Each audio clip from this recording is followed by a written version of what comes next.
ಬರಿ.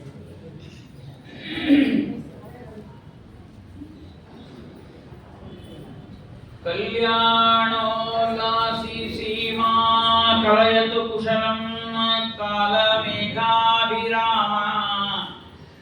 ಕಾಚಿತ್ ಸಾಕೇತ ಧಾಮ ಭವಗನಗತಿ ಕ್ಲಾಂತಿಯಾರಿ ಪ್ರಣಾಮ ಸೌಂದರ್ಯ ಕ್ರೀಡಕಾಮ ಧೃತಜನಕ ಸುತ ಸಾದರ ಪಂಗಧಾಮ ದಿಕ್ಷು ಪ್ರಖ್ಯಾತ ಭೂಮಾ ದಿವಿಷದ ವಿನುತ ದೇವತಾ ರಾಮನಾಮ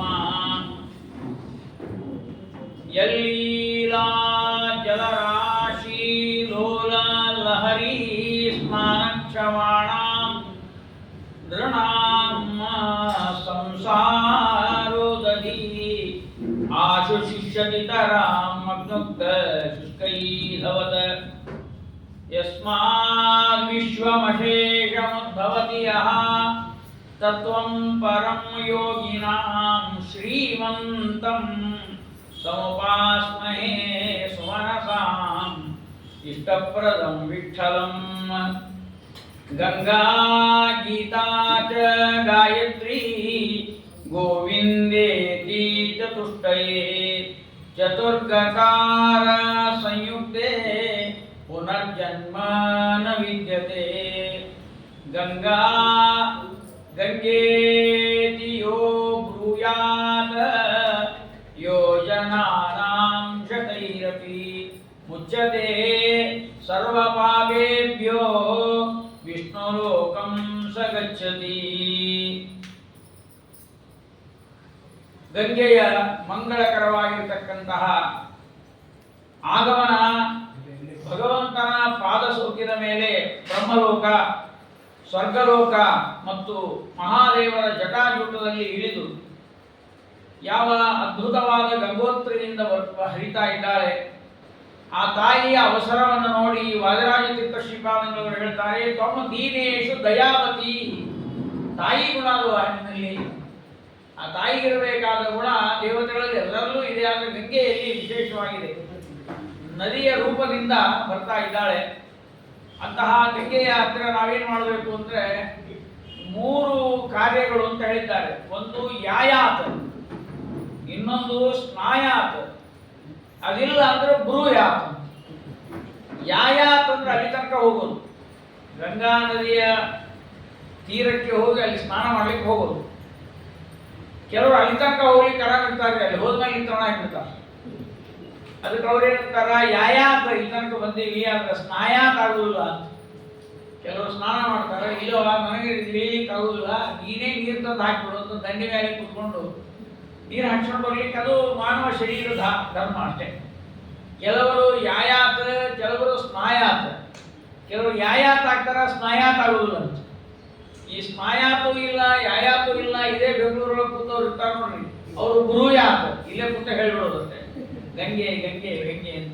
ನಿನ್ನೆ ನಾವು ನೋಡಿದ ಹಾಗೆ ಆ ಗಂಗೆಯ ನಾಮವನ್ನೇನು ಉಚ್ಚಾರ ಮಾಡ್ತೀವಿ, ಅದರ ರೂಪ. ಅದಕ್ಕೆ ನಮ್ಮಲ್ಲಿ ಯಾವಾಗಲೂ ನಾಮ ಮತ್ತು ರೂಪಗಳಿಗೆ ಬಹಳ ಮಹತ್ವ. ನಾಮಾನಿ ರೂಪಾಣಿ ಚ ಮಂಗಲಾನಿ ಚ ಭಾಗವತದಲ್ಲಿ ಹೇಳ್ತಾ ಇದ್ದಾರೆ.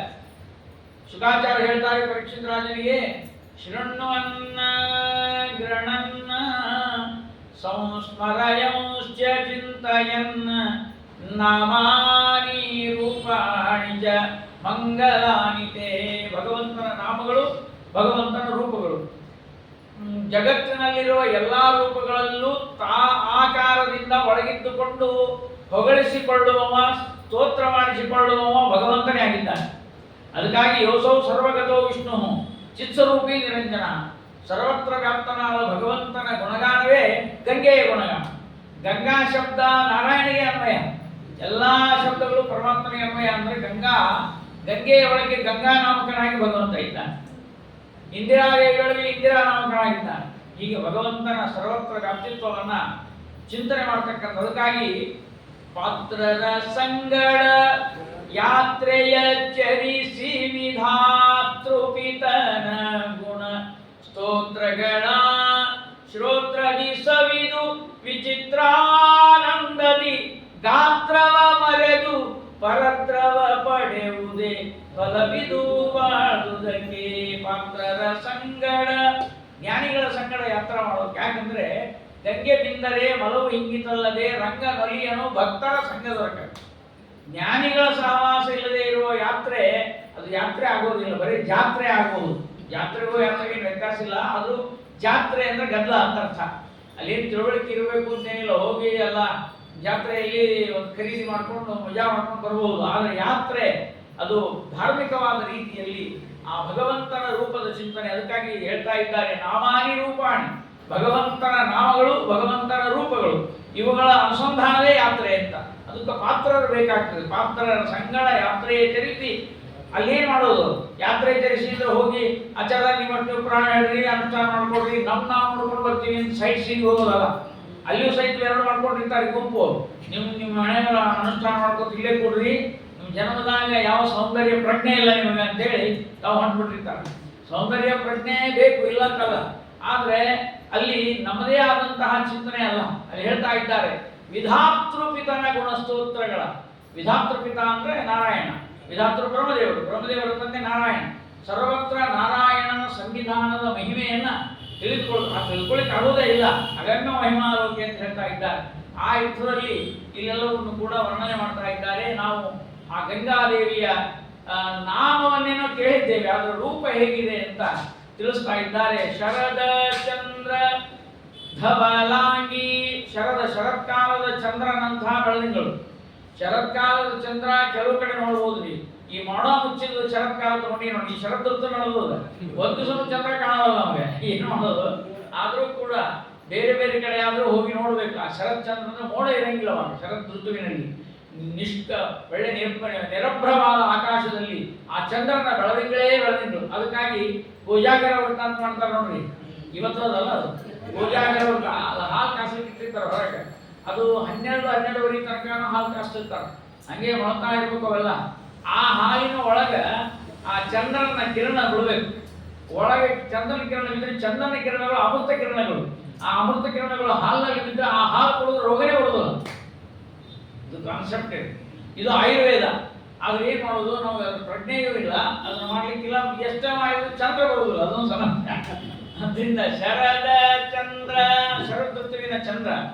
ಧವಲಾಂಗಿ ಗಂಗೆ ಕ್ಷೀರ. ಅವ್ವ ತಾಯಿ ಹೇಗಿದ್ದ ಅಂದ್ರೆ ಶರದ ಚಂದ್ರ ಧವಲಾಂಗಿ ಗಂಗೆ ಶಿರ ಚಂದ್ರ ಚಾಲು ಮುಕುಟೆ ಕಮಲ ಕಲಶವರ ಅಭಯವೀವ ನಾಲ್ಕೈಗಳಿಂದ ಪ್ರಕಟೆ.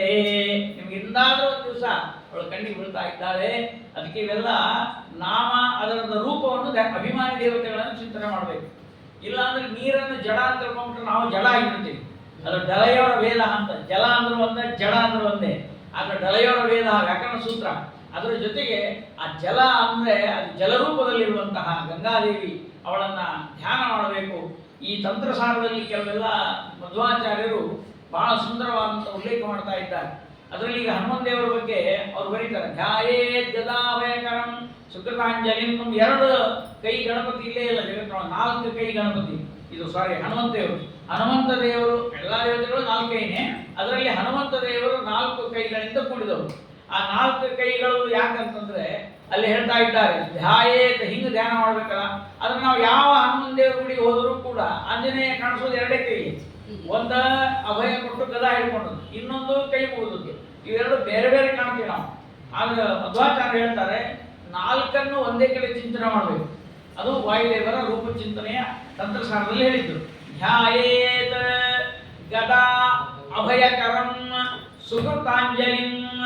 ಇದು ಹನುಮಂತ ದೇವರ ಚಿತ್ರ. ಹೀಗೆ ಮಾಡಿದರೆ ಮಾತ್ರ ವಿಶೇಷವಾದ ಪುಣ್ಯ ಬರ್ತಾ ಇದೆ. ಯಾಕಂದ್ರೆ ಶಾಸ್ತ್ರ ಅಂತ ನಾವು ಯಾಕೆ ಹೇಳ್ತೀವಿ ಅಂದ್ರೆ ಅದು ಶಾಸನಾರ್ಥ ಶಾಸ್ತ್ರ ಅಂತ. ಹೀಗೇ ಇರಬೇಕು, ಅದಕ್ಕೆ ಶಾಸ್ತ್ರ ಅಂತ. ನಾವು ಬೇರೆ ಮಾಡ್ಕೊಂಡ್ವಿ, ಶಾಸ್ತ್ರಕ್ಕಂತ ಬೇರೆ ಮಾಡ್ಕೊಂಡ್ವಿ. ನಾವು ಮಾಡಿದ ಅಡಿಗೆಲ್ಲ ತಗೊಂಡ್ಬರ್ಬೇಡ್ರಿ, ಶಾಸ್ತ್ರಕ್ಕೆ ತಗೊಂಡ್ಬರ್ರಿ. ಶಾಸ್ತ್ರಕ್ಕಂತ ಏನೇನು ಶಾಸ್ತ್ರಕ್ಕಂತ ಚೂರು ತಗೊಂಬರ್ರಿ ಅಂತ ಸತ್ಯನಾರಾಯಣ ಪ್ರಸಾದ್ ಪುರ ಮಾಡಿರ್ತಾರಲ್ಲ, ಬೋಗಣಿ ತಂದಿರ್ಬೇಡ್ರಿ, ಒಂಚೂರು ಶಾಸ್ತ್ರಕ್ಕೆ ತಗೊಂಬರ್ರಿ ಅಂದ್ರೆ ಶಾಸ್ತ್ರ ಚೂರು ಮಾಡೋರು ನಾವೆಲ್ಲ. ಶಾಸ್ತ್ರವನ್ನೇ ಚೂರು ಮಾಡಿದವರು ನಾವು ಅಂತ ಅದು ವ್ಯಕ್ತಿಗಳು. ಆದರೆ ಶಾಸ್ತ್ರ ಶಾಸನಾತ್ ಶಾಸ್ತ್ರಂ, ಹೀಗೆ ಇರಬೇಕು, ಹೀಗೆ ಮಾಡಬೇಕು ಅನ್ನೋದು ಆ ಶಾಸ್ತ್ರದ ಮಾತು. ಅದಕ್ಕೋಸ್ಕರವಾಗಿ ತಂತ್ರಸಾರದಲ್ಲಿ ಹೇಳಿದಂತೆ ಹನುಮಂತ ದೇವರ ಉಪಾಸನೆ ಹಾಗೆ ಮಾಡಬೇಕು. ಅದು ನಾವು ಸ್ವಲ್ಪ ವೈಷ್ಣವರು ಬೇರೆ ಬೇರೆ ಮಾಡೋ ಸ್ವಭಾವ, ಭೇದ ಮತ ಅನ್ನೋದು. ಅದಕ್ಕೆ ಹನುಮಂತ ದೇವರನ್ನ ಕೈ ಎತ್ತಿದ ಹನುಮಪ್ಪನ ಊರೊಳಗೆ ಇಟ್ಬಿಟ್ಟಿವಿ, ಕೈ ಮುಗಿದ ಹನುಮಪ್ಪನ ಪುರಾಣದ ಮುಂದ ದೇವರ ಮುಂದೆ ಇಟ್ಟಿವಿ. ಎಲ್ಲ ವೈಷ್ಣವರು ನೀವು ಕೈ ಮುಗಿದ ಹನುಮಪ್ಪ ನಿಂತು ಬಿಟ್ಟಿರ್ತಾನೆ. ಯಾಕಂದ್ರೆ ದೇವರ ಎದುರಿಗಿರ್ತಾನೆ. ದೇವರ ಎದುರಿಗಿದ್ದಾಗ ಹನುಮಂತ ದೇವ್ರ ಕೈ ಹಿಂಗೆ ಮಾಡಂಗಿಲ್ಲ, ಹೌದಾ? ಹಿಂಗೆ ಅವ್ರಿಗೆ ಹಿಂಗೆ ಮಾಡೋದಾ, ನಂಗೆ ನಮಸ್ಕಾರ ಮಾಡೋದು. ಅದ್ರ ಹೊರಗೆ ಹೋದಾಗ ಅಲ್ಲಿ ಊರು ಹೊರಗೆ ಭಕ್ತರು ಬಂದಿರ್ತಾರೆ, ಪಾಪ ಅವ್ರಿಗೆ ಅಭಯ ಕೊಡ್ಬೇಕಲ್ಲ.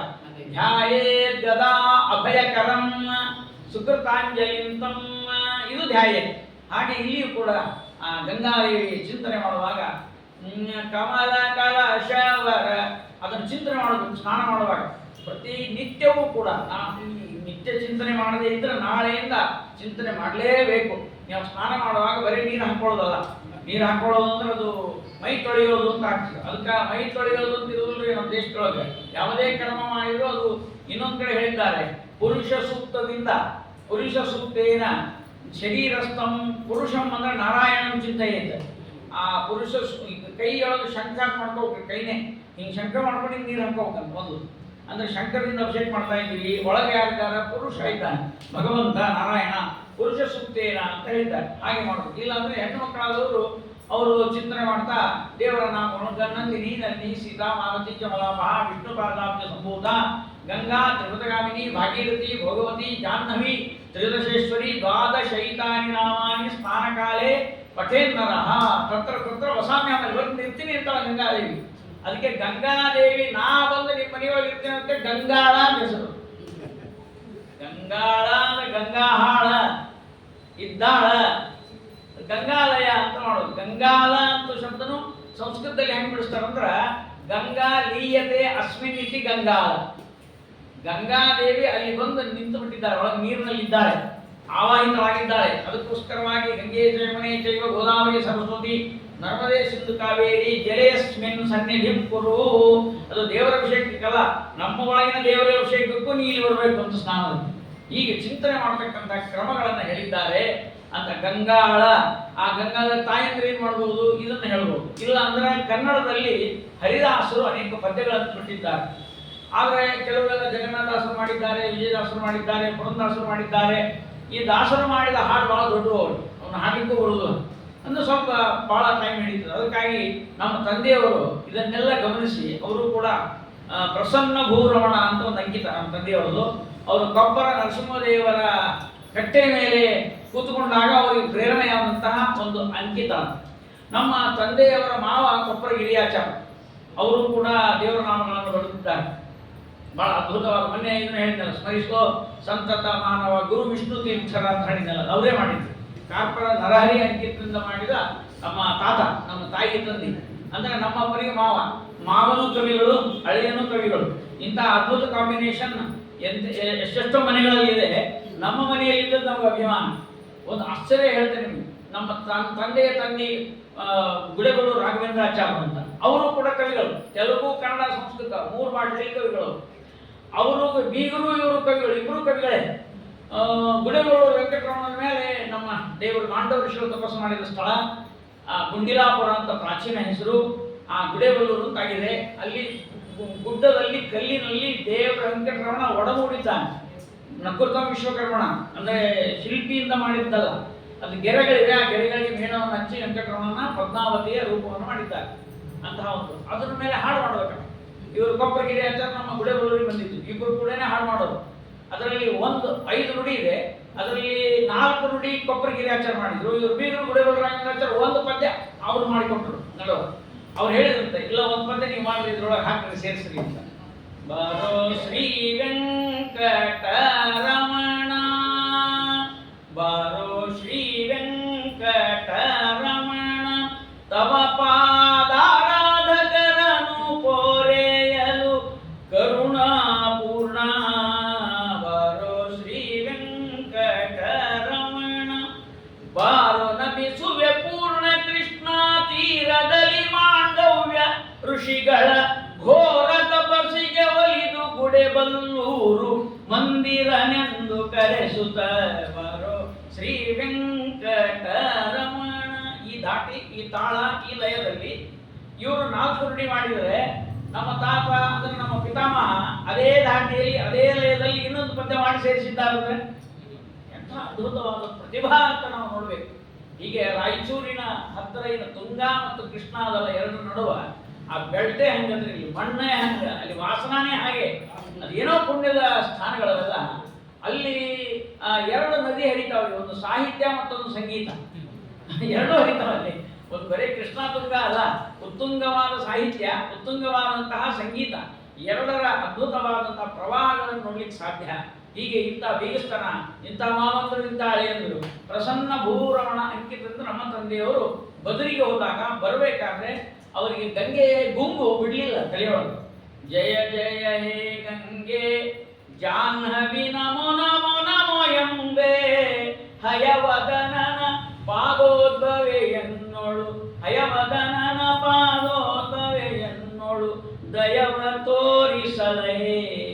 ಜಯ ಜಯ ಹೇ ಗಂಗೆ ನಂದಿನಿ ನಳಿನಿ ಸೀತಾ ಮಾಲತಿ ಇಂದ್ರಲೋಕದಿರುತ ಮಂದಾಕಿನಿಯನ್ನ ಕುಂದೆಣಿಸದೆ ಗೋವಿಂದನ ತೋರೆ ಮತ. ಜಯ ಜಯ ಹೇ ಗಂಗೆ 3 ನುಡಿಗಳಲ್ಲಿ ಸರಳವಾಗಿ ಮಾಡಿದ್ದಾರೆ. ತಾಯಂದಿರನ್ನೆಲ್ಲ ತೆಗೆದುಕೊಂಡು ಆರತಿ ಮಾಡುವಾಗ ಉಪಯೋಗ, ಸ್ನಾನ ಮಾಡುವಾಗ ಪ್ರಯೋಜನ. ಇದನ್ನ ಅನುಕೂಲ ಮಾಡಿಕೊಳ್ಳಬಹುದು ಅಂತ ಆ ಚಿಂತನೆಯನ್ನು ಮಾಡ್ತಾ ಸ್ನಾನ ಮಾಡಬೇಕು. ಸ್ನಾನ ಮಾಡುವಾಗ ಏನೂ ಇಲ್ಲದೆ ಮಾಡಿರೋದು ಸ್ನಾನವೇ ಅಲ್ಲ, ಮಂತ್ರ ಸ್ನಾನವೇ ಸ್ನಾನ. ನಮ್ಮಲ್ಲಿ ನೀರು ಹಾಕೊಳ್ಳೋದು ಸ್ನಾನ ಅಲ್ಲ. ಮೈ ತೊಳೆಯೋದು ಅಂದ್ರೆ ಅದಕ್ಕೆ ಅರ್ಥವೇ ಇಲ್ಲ ನೋಡಿ. ಯಾಕಂದ್ರೆ ಕೆರೆಯಲ್ಲಿಯ ದನ ಮನೆಯಲ್ಲಿಯ ಜನ ಎರಡು ಒಂದೇ ಆಗಿರ್ತಾವ. ಮನೆಯಲ್ಲಿ ಧನ ಜನ ಎರಡು ಒಂದೇ ಆಗಬಾರದು. ಜನ ಆದ್ದರಿಂದ ಮಾನವರಾದ್ದರಿಂದ ಮನುಚಿಂತನೆಯನ್ನು ಮಾಡಬೇಕು, ಕಲ್ಪನೆಗಳನ್ನು ಮಾಡಿಕೊಳ್ಳಬೇಕು. ಭಾವ ಪ್ರಪಂಚ ಇದೆ ನಮಗೆ. ನೋಡ್ರಿ, ಈ ಪ್ರಪಂಚದಲ್ಲಿ ಜಗತ್ತು ದೇವರು ಹೆಂಗೆ ಸೃಷ್ಟಿ ಮಾಡಿದ ಅಂದ್ರೆ ಊರ್ಧ್ವ ಸೃಷ್ಟಿ ಅಂತ ಮಾಡಿಬಿಟ್ಟ. ನಮ್ಮದು ಸಸ್ಯಗಳ ಪ್ರಪಂಚ ಎಲ್ಲ, ಬಾಟ್ನಿ ಡಿಪಾರ್ಟ್ಮೆಂಟ್ ಎಲ್ಲ ಊರ್ಧ್ವ ಸೃಷ್ಟಿ. ಕೆಳಗೆ ಬೇರು, ಮೇಲೆ ಏರು, ಆ ನೀರು ಮೇಲೆ ಏರು, ಆಹಾರ ಮೇಲೆ ಏರು, ಅಲ್ಲಿ ಫಲ ಆಗುವಂಥದ್ದು ವ್ಯವಸ್ಥೆ ಅವ್ರಿಗೆ ಮಾಡ್ತಾರೆ. ಇನ್ನೊಂದು ಮಾಡಿದ್ರೆ ತಿರುಗಿ ಉಸಿರಾಟ ಮಾಡಿದ, ಉಸಿರಾಟ ಇದೆ ಅವರಿಗೆ, ಅದು ಹೋಗಂಗಿಲ್ಲ ಪಾಪ, ಎಲ್ಲೂ ಓಡಾಡಂಗಿಲ್ಲ. ಓಡಾಡಿದ್ರೆ ಬಹಳ ತ್ರಾಸ ಆಗ್ತಿತ್ತು. ಆಚಾರ ಮನೆ ಕರಿಬೇವಿನ ಎಲ್ಲೆಲ್ಲ ಹೋಗಿ ಅದು ಹುಡುಕಿ ಬರೋಕ್ಕಾಗ್ತಿತ್ತು. ಯಾಕೆ ಬೇಕಾದ್ರೆ ಎಲ್ಲ ಉಂಟು ನಮ್ಮ ಕಡಿಮೆ ಹೋಗಿದ್ರಿ ಹುಡುಕ್ಲಿಕ್ಕೆ ಅಂತ. ಎಲ್ಲೂ ಯಾವ ಗಿಡನೂ ಹೋಗಂಗಿಲ್ಲ, ಗಿಡ ಜಡದಂತೆ ಅಲ್ಲೇ ಕೂತಿರ್ತಾವ. ಆದ್ರೆ ಇನ್ನೊಂದು ಯಾವುದು ಅಂದ್ರೆ ಪ್ರಾಣಿ ಪ್ರಪಂಚ. ಅದಕ್ಕೇನಂದ್ರು ತಿರಿಯಕ್ ಸೃಷ್ಟಿ ಎಂದು. ಊರ್ಧ್ವ ಸೃಷ್ಟಿ, ತಿರಿಯಕ್ ಸೃಷ್ಟಿ, ಹಾರಿಜೆಂಟಲ್ ಅಡ್ಡ. ಎಲ್ಲ ಪ್ರಾಣಿ ಅಡ್ಡ ಬರೋದು, ಅಡ್ಡಡ್ಡ ಬರ್ತಿರ್ತಾವು, ಇರೋದು ಅಡ್ಡ ಇರ್ತಾವ. ಆ ಆಹಾರ ಎಲ್ಲ ಹಿಂಗೆ ಹೋಗ್ತದೆ ನೋಡ್ರಿ. ಎಲ್ಲ ಹಾವು ಚೇಳು ಯಾವುದೇ ಆಹಾರ ತಿಂದ್ರು ಹೀಗೆ ಹೋಗ್ತದೆ. ಆದರೆ ಈ ಮನುಷ್ಯ ನೋಡ್ರಿ, ಇವನು ಸೃಷ್ಟಿ ಮಾಡಿದ್ದಿಲ್ಲ ಬ್ರಹ್ಮದೇವರು. ಯಾಕೆ ಮಾಡಿದ್ದಿಲ್ಲ ಅಂದ್ರೆ ಇನ್ನೂ ವಿಚಾರ ಮಾಡ್ತಾ ಇದ್ರು, ಸಮಾಧಾನ ಆಗಲಿಲ್ಲ. ಗಿಡಗಳನ್ನು ಸೃಷ್ಟಿ ಮಾಡಿದ್ರು ಸಮಾಧಾನ ಆಗಲಿಲ್ಲ, ಪ್ರಾಣಿಗಳನ್ನು ಸೃಷ್ಟಿ ಮಾಡಿದ್ರು ತೃಪ್ತಿ ಆಗಲಿಲ್ಲ. ಅಲ್ಲಿ ಹೇಳ್ತಾ ಇದ್ದಾರೆ, ಆ ಮನುಷ್ಯನ ಸೃಷ್ಟಿ ಮಾಡಿದ ಮೇಲೆ ಅದಕ್ಕಾಗಿ ಮುದಮಾಪದೇವ ಬ್ರಹ್ಮಾವ, ಭಾಗವತದಲ್ಲಿ ಬ್ರಹ್ಮಾವಬೋಧ ಗಿಷಣಂ ಮುದಮಾಪದೇವ. ಬ್ರಹ್ಮ ಅವಬೋಧ ಅಂದ್ರೆ ಪರಮಾತ್ಮನನ್ನು ತಿಳಿದುಕೊಳ್ಳಬೇಕಾದ ಒಂದು ಮನುಷ್ಯ ಸೃಷ್ಟಿ ಅನ್ನಲ್ಲ ಅಂತ ಮುದಮಾಪದೇವ. ಅವಾಗ ಸಂತೋಷ ಆಯ್ತು ಅಂತ ಅವ್ರಿಗೆ. ನಮ್ಮನ್ನೆಲ್ಲ ಕಂಡ್ರೆ ದೇವತೆಗಳಿಗೆ ಸಂತೋಷ ಯಾಕಾಗ್ತಂದ್ರೆ ನಮ್ಮ ಬಗ್ಗೆ ಇಷ್ಟ ಆಲೋಚನೆ ಮಾಡ್ತಾರೆ, ನಮ್ಮ ಬಗ್ಗೆ ಚಿಂತನೆ ಮಾಡ್ತಾರೆ, ನಮ್ಮ ಬಗ್ಗೆ ಪ್ರವಚನ ಮಾಡ್ತಾರೆ, ನಮ್ಮನ್ನು ಹಾಡಿ ಹೊಗಳ್ತಾರಲ್ಲ ಅಂತ ಅವ್ರಿಗೆ ಸಂತೋಷ ಆಗ್ತದೆ. ಯಾಕಂದ್ರೆ ಶಬ್ದಗಳು ಇದ್ದಿಲ್ಲ, ನಾಲಿಗೆನೂ ಇದ್ದಿಲ್ಲ, ವ್ಯಾಕರಣ, ಸಾಹಿತ್ಯ, ವೇದ, ಪುರಾಣ ಗ್ರಂಥಗಳು ಏನೂ ಇರಲಿಲ್ಲ ಅಂದ್ರೆ ಏನ್ ಮಾತಾಡ್ತಾ ಇದ್ವಿ? ಮಾತೇ ಇಲ್ಲ ಅಂತ ಹೇಳ್ಕೊಡು, ಏನಾಗ್ತಿತ್ತು? ಮಾತೇ ಇಲ್ಲ ಅಂದ್ರೆ ಸಂತಾನವೂ ಆಗ್ತಿದ್ದಿಲ್ಲ, ಮಾತೇ ಇಲ್ಲ ಅಂದ್ರೆ ಮಾತು ಮೌನ ಆಗ್ತಿತ್ತು. ಆ ತಾಯಿ ಇಲ್ಲ ಅಂದ್ರೆ ಹೆಂಗ್ರಿ? ಮಾತೇ ಇಲ್ಲ ಅಂದ್ರೆ ಆ ಮಾತೆ ಇದ್ದದಕ್ಕೆ ಇಷ್ಟೆಲ್ಲ ಜಗತ್ತು ಮೊದಲಾಗಿದೆ. ಆದ್ದರಿಂದ ಮೌನವಾಗಿ ಎಂದು ಮಾಡಬೇಡಿ. ಆ ಗಂಗಾಳವನ್ನ ನೋಡಿಕೊಂಡು ಗಂಗಾಳದಲ್ಲಿ ಆ ರೀತಿಯ ಆಕಾರವನ್ನು ಚಿಂತನೆ ಮಾಡಬೇಕು. ಜಲಧಾರೆಯಾಕಾರ ನೀರ ಜರತಾರ ಸೀರೆಯುಟ್ಟ ಶ್ವೇತ ಮಕರ, ಬಿಳಿ ಮೊಸಳಿನ ಕೂತಾಳ, ಶ್ವೇತ ಮಕರ ಸಿಂಹಾಸನಸ್ಥೆ ನಿನ್ನ ತುತಿಸೆ ಮೋಕ್ಷ ಪಟ್ಟ. ಇಲ್ಲಿ ನಮಗೆ ಸ್ವಲ್ಪ ಶಾಸ್ತ್ರೀಯ ವಿಚಾರ ಬರ್ತದೆ. ಯಾಕಂದ್ರೆ ವಿಷ್ಣುರ್ಹಿದಾತ ಮೋಕ್ಷಸ್ಯ ವಾಯುಶ್ಚ ಕರುಣಜ್ಞೇಯ. ಮೋಕ್ಷ ಕೊಡೋದ್ರಿ, ಮೋಕ್ಷ ವಿಚ್ಛೇದ ಜನಾರ್ದನ, ನಾರಾಯಣ ಕೊಡುವವ. ಇನ್ಯಾವ ಡಿಪಾರ್ಟ್ಮೆಂಟಿಗೂ ಯಾರಿಗೂ ಕೊರತೆ ಇಲ್ಲ, ಅವರಿಗೆ ಅದೊಂದೇ. ಆದ್ದರಿಂದ ಉಳಿದದ್ದೆಲ್ಲ ಬೇರೆ ಬೇರೆಯವರಿಗೆ ಕೊಟ್ಟು ಮೋಕ್ಷವನ್ನು ತಾನಿಟ್ಟುಕೊಂಡಿದ್ದಾನೆ. ಮತ್ತೆ ಇನ್ಯಾರಿಗೆ ಕೊಟ್ಟಿದ್ದಾನೆ ಅಂದ್ರೆ ವಾಯುಶ್ಚ, ನಮ್ಮ ಮಧ್ವ ಸಂಘದಲ್ಲಿ ಕೂತಾರಲ್ಲ ವಾಯುದೇವರು, ನೋಡ್ತಾ ಇರ್ತಾರೆ ಯಾರಿಗೆ ಕೊಡಬೇಕು ಯಾರಿಗೆ ಕೊಡಬೇಕು ಅಂತ. ವಾಯುಶ್ಚ ತದನುಜ್ಞೇಯ, ಮತ್ತೆ ಗಂಗಾದೇವಿ ಮೋಕ್ಷ ಕೊಡ್ತಾಳು, ನಿನ್ನ ತುತಿಸೆ ಮೋಕ್ಷ ಪಟ್ಟ. ಇದಕ್ಕೆ ನಾವು ಸಮಾಧಾನವನ್ನು ಹೇಗೆ ಹೇಳೋದು ಅಂತಂದ್ರೆ, ಗಂಗಾದೇವಿ ಅವಳು ಸ್ನಾನ ಮಾಡುವಂತಹ ಜನ ಇರ್ತಾರಲ್ಲ, ಅವರ ಪಾಪವನ್ನು ಕಳೆದು ಅಲ್ಲಿ ಹೇಳ್ತಾ ಇದ್ದಾರೆ ಏನಂದ್ರೆ, ದರಿದ್ರಾಣಾಂ ದೈನ್ಯಂ ಅಪಿದ್ರಾವಿದ್ಯಾದ್ರುಮದಲ ನದೀಕ್ಷಾ ಗುರುರಿಹ ಪ್ರವಾಹಸ್ತೆ ವಾರಾಂ ಶ್ರೀಯಮಯಮಪಾರಾಂ ವಿಷದುನಃ. ಅಮ್ಮ ಒಮ್ಮೆ ನಿಮ್ಮಡಿಯ ಕಂಡಪ ಕಂಡಿ ಪಾಪಿ ಒಡವ, ದುರಿತ ಕಳೆದು ದಾರಿದ್ರ್ಯ ತೊಳೆದು ದುರದೃಷ್ಟ ಒಡೆದು ಬಿಡುವ, ಒಡನೆ ಬಿಡದೆ ಅಜ್ಞಾನ ಗಿಡವ. ಯಾವ ಗಿಡ ಕಳಿಸ್ತಾಳೆ? ಅಜ್ಞಾನ ಗಿಡ. ಅಜ್ಞಾನ ಗಿಡವ ಕಡಿದೊಗೆದು ತಿಳಿವು ಕೊಡುವ, ಸಲಹಲೆಮ್ಮ ಸಲಿಲ ಪ್ರವಾಹ ಕರುಣಿಸಲಿ ಯಮಗೆ ಶುಭವ. ಈ ರೀತಿಯಾಗಿ ಅಜ್ಞಾನವನ್ನ ಕಳೆಯುವಂತಹ ಶಕ್ತಿ ಗಂಗಾದೇವಿ ಇರೋದ್ರಿಂದ ಮುಳುಗಿ ಎದ್ದವರ ಪಾಪಗಳನ್ನು ಕಳೆದು, ಆ ಪಾಪವನ್ನೆಲ್ಲ ತೊಳೆದು, ಕಶ್ಮಲವನ್ನು ಕಳೆದು ನಮ್ಮನ್ನೇನು ಮಾಡ್ತಾಳೆ ಅಂದ್ರೆ ಭಕ್ತಿ ಬೆಳೆಯುವಂತೆ ಮಾಡ್ತಾ ಇದ್ದಾರೆ. ಅದಕ್ಕೆ ಕರ್ಮ ಮಾಡೋದು ಯಾವುದು? ಸ್ನಾನ ಕರ್ಮ. ಕರ್ಮಣ ಜ್ಞಾನ ಮಾತನೋತಿ ಅಂತ ನೋಡ್ರಿ, ಮೊದಲು ಕರ್ಮ ಮಾಡೋದು, ಆಮೇಲೆ ಅಕ್ಕಿ ಏನ್ ಮಾಡ್ತಾಳೆ ಅಂದ್ರೆ ಗಂಗಾದೇವಿ ನೋಡ್ತಾ ಅಂತ ಯಾರ್ಯಾರು ಸ್ನಾನ ಮಾಡಿದ್ರು ಅಂತ ಹೇಳಿದ ಮೇಲೆ ಮುಂದೆ ಒಂದು ಪದ್ಯವನ್ನು ಬರೆದಿದ್ದಾನೆ ಕವಿ. ಆ ಪದ್ಯದಲ್ಲಿ ಇದು ಯಾರು ನಮ್ಮನ್ನು ಮೋಕ್ಷಕ್ಕೆ ಕರ್ಕೊಂಡವರು, ಹೇಗೆ ಕಳಿಸ್ತಾ ಇದ್ದಾಳೆ ಗಂಗಾದೇವಿ ಅನ್ನೋದನ್ನ ಇಲ್ಲಿ ವರ್ಣನೆ ಮಾಡ್ತಾ ಇದ್ದಾರೆ. ಇಲ್ಲೊಂದು ಮಾತು ಹೇಳ್ತಾ ಇದ್ದಾರೆ ಏನಂದ್ರೆ, ಅಮ್ಮ ತಾಯೇ ನಿನ್ನ ಹಾಲು ಕುಡಿದು ನಡೆದು ಒಡನಾಡಿ ಕೂಡಿ ಆಡಿ, ದಣಿದು ಮಣಿದು ಮೈ ಮಣಿದು ಬಂದೆನ ನಿನ್ನ ಕಂದ ಕೋಡಿ. ಅದರಲ್ಲಿ ಸಂಸ್ಕೃತ ಶ್ಲೋಕ ನೋಡಬೇಕು. ಪಯಪ್ಪಿ ತ್ವಾತಸ್ತವ ಗಪದಿಯಾತಸ್ತಹಜರೈ ವಿಮೂಢೈ ಸಂರಂತುಂ ಕ್ವಚಿದಪಿ ನ ವಿಶ್ರಾಂತಿ ಮಗಮಂ. ಇದಾನೀಮುತ್ಸಂಗೆ ಮೃದು ಪವನ ಸಂಚಾರ ಶಿಶಿರೆ ಚಿರಾರು ನಿದ್ರಂ ಸದಯ ಹೃದಯೇ ಶಾಲೆಯ ಚಿರಂ. ತಾಯಿ ಅಂತಂದ ಮೇಲೆ ನಿನ್ನ ಜವಾಬ್ದಾರಿ ಬಹಳಲ್ವ? ತಾಯೇ ನಿನ್ನ ಹಾಲು ಕುಡಿದು ನಡೆದು ಒಡನಾಡಿ ಕೂಡಿ ಆಡಿ. ಯಾವಾಗಲೂ ತಾಯಿಯ ಹಾಲು ಕುಡಿದ ಮಗು ಅದೇನು ಮಾಡ್ತಾನೆ? ಸ್ಟ್ರಾಂಗ್ ಇರ್ತದಂತ್ರಿ. ತಾಯಿಯ ಹಾಲು ಕುಡಿದು, ತಾಯಿ ಹಾಲು ಕುಡಿದಿದ್ರೆ ಬಾ ಒಂದು ಕೈ ನೋಡ್ತೀನಿ ಅಂತ ನೋಡು. ಅಂದ್ರೆ ಅಷ್ಟು ಆ ಸಿಟ್ಟಿನ ಬಲದಲ್ಲೂ ತಾಯಿ ನೆನೆಸ್ತಾರೆ ನೋಡ್ರಿ. ಇದು ಅದ್ಭುತವಾದದ್ದು ನಮ್ಮ ದೇಶದಲ್ಲಿ. ಇದನ್ನ ಪ್ರಾಚೀನರು ಎಷ್ಟು ಬುದ್ಧಿವಂತರು ಅಂತ ನಾವು ನೋಡ್ತಾ ಇದ್ದೇವೆ. ನಮ್ಮ ಗುರುಗಳು ಹೇಳ್ತಿದ್ರು, ಈ ಮುಂದಿನ ಜನರೇಷನ್ ಎಲ್ಲ ಅವು ಕೂಸುಗಳಿಗೆ ಹಾಲು ಕೊಡಲಾರ್ದಂಗಾಗಿ ಸೌಂದರ್ಯ ಎಲ್ಲಿ ಹೋಗ್ತು ಅಂತ ಹೆದರ್ಕೊಂಡು ಬಾಟ್ಲಿ ಹಚ್ಚಿ ಬಿಟ್ಟಿರ್ತಾರೆ. ಅದು ಹಚ್ಚಿದ ಬಾಟ್ಲಿ ಕೊಡೋದಿಲ್ಲ ಅಂತ ಕೊಟ್ಟಾಗ ತಗೋತಾವ ಹಚ್ಚಿದ್ರು. ಮುಂದೆಲ್ಲ ದೊಡ್ಡವರಾದ ಒಂದು ಬಾಟ್ಲಿನೇ ಹಚ್ಚಿ ಹೋಗಲ್ಲ. ಆದ್ದರಿಂದ ಹಂಗೆ ಕೊಡಬಾರ್ದು. ಆ ನಾಯಿ ಸಹಿತ ಕೂಸುಗಳು ಬಂದವು, ಮರಿ ನಾಯಿ ಮರಿಗಳು ಬಂದು ಹಾಲು ಎಂಟತ್ತು ಬಿದ್ದು ಕುಡಿತಿದ್ದ ಕಪ್ಪು ಮಾಡ್ಕೊಂಡಿರ್ತದ, ಕಪ್ಪು ಮಾಡ್ಕೊಂಡಿರ್ತದ ಅಂತ. ನಾಯಿಗಿದ್ದು ಬುದ್ಧಿ ತಾಯಿಗಿಲ್ಲಲ್ಲ ಅಂತ ಅಂತಿದ್ರು ಅವಾಗ. ಅವಾಗಿನ ಉದಾಹರಣೆ ಅಲ್ಲ. ಏನು ಆಶ್ಚರ್ಯ ಅಂತಿದ್ವಿ ನಾವು. ಏನು ಅಲ್ಲೂ ಪ್ರಾಸ ಆಗುದು ಅದ್ಭುತವಾಗಿ ಹೇಳ್ತಾ ಇದ್ರು. ಆದ್ರೆ ಈಗ ಸ್ವಲ್ಪ ಬದಲಾಗಿದೆ. ಆ ಉದಾಹರಣೆಗೆ ಹೇಳಿಕ್ಕಿಲ್ಲ. ಯಾಕಂದ್ರೆ ಈಗೆಲ್ಲ ಡಾಕ್ಟರ್ಸ್ ಎಲ್ಲ ಬಹಳ ಎಚ್ಚರಿಕೆಯಿಂದ ತಾಯಿ ಹಾಲು ಶ್ರೇಷ್ಠ ಅಂತ ಹೇಳ್ತಾ ಇದ್ದಾರೆ. ಆದ್ದರಿಂದ ಅಂತ ತಾಯಿ ನೀನು ಯಾವುದೇ ತಾಯಿಯ ಹಾಲನ್ನು ಕುಡಿದ ಮೇಲೆ ಮಗು ಏನ್ ಮಾಡ್ತಂದ್ರೆ ಅದು ಆಕ್ಟಿವ್ ಆಗಿ ಮೊದಲು ಓಡಾಡ್ತಂತೆ. ತಾಯೇ ನಿನ್ನ ಇದೆಲ್ಲದನ್ನು ತಗೋಬೇಕು, ಗಂಗೆಗೂ ತಗೊಳ್ಬೇಕು, ನಮ್ಮ ಜೀವನಕ್ಕೂ ತಗೊಳ್ಬೇಕು. ತಾಯೇ ನಿನ್ನ ಹಾಲು ಕುಡಿದು ನಡೆದು ಒಡನಾಡಿ ಕೂಡಿ ಆಡಿ. ಒಡನಾಡಿ ಅಂದ್ರೆ ಎಷ್ಟೊತ್ತು ತಾಯಿ ಇರ್ತೀವ್ರಿ, ಹೊರಗೆ ಫ್ರೆಂಡ್ಸ್ ಬೇಕಾಗ್ತದಲ್ಲ, ಆ ಫ್ರೆಂಡ್ಸ್ ಇದ್ದು ಹೋಗ್ಬಿಡ್ತೀವಿ. ಒಡನಾಡಿ ಅಂದ್ರೆ ಗೆಳೆಯರು. ಕೂಡಿ ಆಡಿ ಅಲ್ಲಿ ಕುಣಿದು ಮಣಿದು ಮೈ ದಣಿದು ಬಂದೆ ನಾ ನಿನ್ನ ಕಂದ ಕೋಡಿ. ಇದು ಹಿಂಗಾಗಿದೆ ಅಂತ ಗಂಗಾದೇವಿಗೆ ಆ ಉದಾಹರಣೆ ಕೊಡ್ತಾ ಇದ್ದಾರೆ. ನಮ್ಮ ಜೀವನದೊಳಗೂ ಹಿಂಗಾಗಿದ್ರಿ. ಮೊದಲು ಏನು ಮಾಡ್ತೀವಿ, ದೊಡ್ಡವರಾಗ್ತೀವಿ. ದೊಡ್ಡವರಾದ ಮೇಲೆ ಇಲ್ಲೆಲ್ಲ ನೌಕರಿ ಮಾಡ್ಲಿಕ್ಕೆ ಬೆಂಗಳೂರು ಅಂತ ಊರಿಗೆ ಅಮೇರಿಕಾ ಎಲ್ಲ ಬರ್ತೀವಿ. ಅಲ್ಲಿ ಬಂದ ಮೇಲೆ ನೌಕರಿ ಸಿಕ್ಕಂತ ಕುಣಿಯೋದು. ಮೊದಲು ಕುಣಿದು ಸಾಫ್ಟ್ವೇರ್ ಸಿಕ್ಬಿಡ್ತು ಅಂತ ಹೇಳಿ, ಅಥವಾ ಇನ್ನೊಂದು ಯಾವುದೋ ನೌಕರಿ, CA ಮಾಡಿದ್ದು, ಏನೇ ಮಾಡಿದ್ರು ನಮ್ಗೆ ದೊಡ್ಡ ನೌಕರಿ ಸಿಕ್ಕಿದೆ ಅಂತ ಅಲ್ಲಿ ಕುಣಿದು ಎಲ್ಲರಿಗೂ ಹೇಳ್ತಾನಂತೆ. ಕುಣಿದು ಆಮೇಲೆ ಅಲ್ಲಿ ಬಾಸ್ ಇರ್ತಾನಲ್ಲ ಅವನಿಗೆ ಮಣಿದು ಮೊದಲು ನೌಕರಿ ಸಿಕ್ಕಾಗ ಅಂತ ಕುಣಿದು ಎಲ್ಲ ಮುಂದೆ ಹೇಳ್ಕೊಂಡು ಕುಣಿತಾನೆ. ಆಮೇಲೆ ಅವ್ರ ಮುಂದೆ ಮಣಿದು ಮೈ ದಣಿದು ಕಂಡಾಪಟ್ಟಿ ಲಕ್ಷಗಟ್ಟಲೆ ಕೊಡ್ತಾ ಬಿಡ್ತಾರ ನಾವು. ಇವನು ಪೂರ ಹಣ್ಣ ಮಾಡಿ ಅಂತ ಕೇಳ್ತಾರೆ.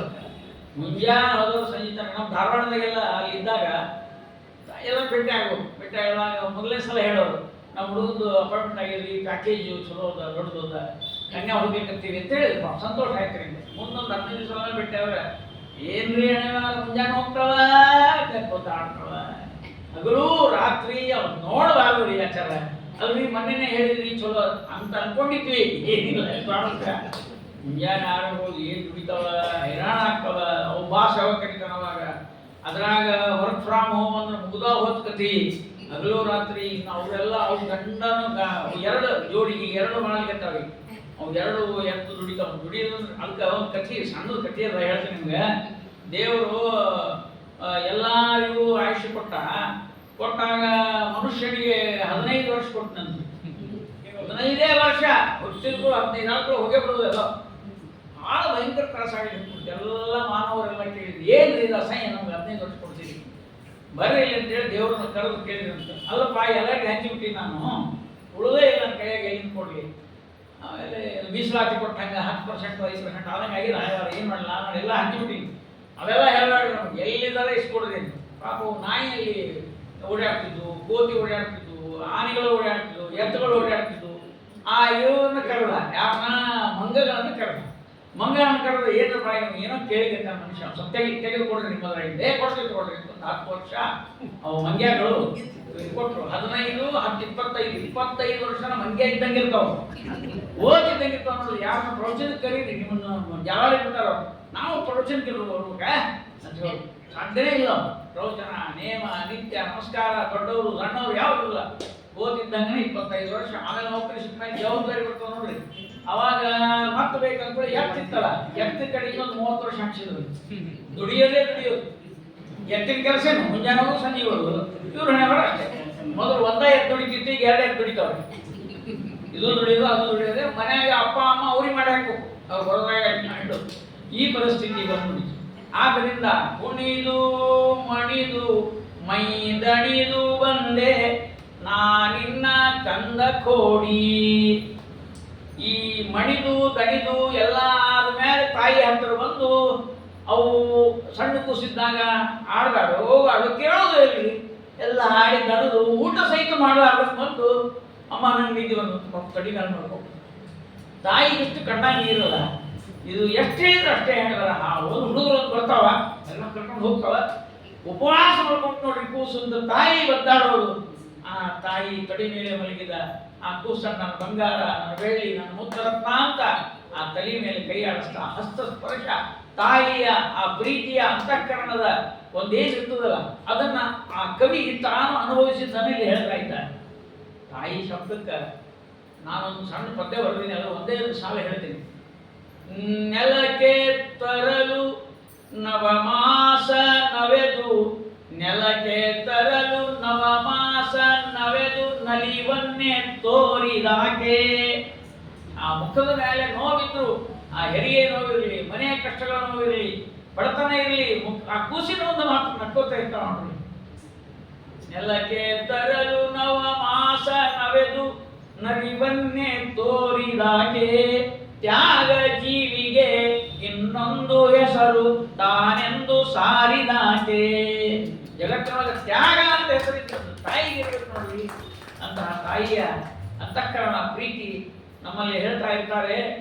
ಈಗ ಏನಾಗಿದೆ ಅಂದ್ರೆ ಹುಬ್ಬಳ್ಳಿ ಧಾರವಾಡ ಅಂತ ಊರೊಳಗೆ ಅಥವಾ ಇಲ್ಲಿ ಬೆಂಗಳೂರೊಳಗೆ ಅಂತ ತಿಳ್ಕೊಂಡು, ಯಾಕಂದ್ರೆ ಇಲ್ಲಿದ್ದು ಎಲ್ಲ ಅಲ್ಲಿ ಹೋಗ್ಯಾವ, ಅಲ್ಲಿದ್ದು ಇಲ್ಲಿ ಹೊರದಾಗ ಇಲ್ಲಿದ್ದು ಹೊರಗೆ ಹೋಗ್ತಾವ. ಏನು ಯಾರು ಭೇಟಿ ಆಗ್ತಾರೆ ನಿಮ್ಮ ಮಗ ಕೆನಡಾ, ಅಮೇರಿಕಾ, ಆಸ್ಟ್ರೇಲಿಯಾ ಅದು ಇದು ಸುದ್ದಿ ಹೇಳ್ತಾರೆ. ಇರಲಿ ಏನೇ ಆಗಲಿ, ಹಬ್ಬ ಬಂತು, ಯುಗಾದಿ ಹಬ್ಬ ಬಂತು ಕೂಡಲೇ ಯಾರು 8 ಜನ ಮನೆಯೊಳಗೆ ಗಂಡ ಹೆಂಡತಿ ಮುದುಕಿವ್ರಿ ಅಷ್ಟೇ.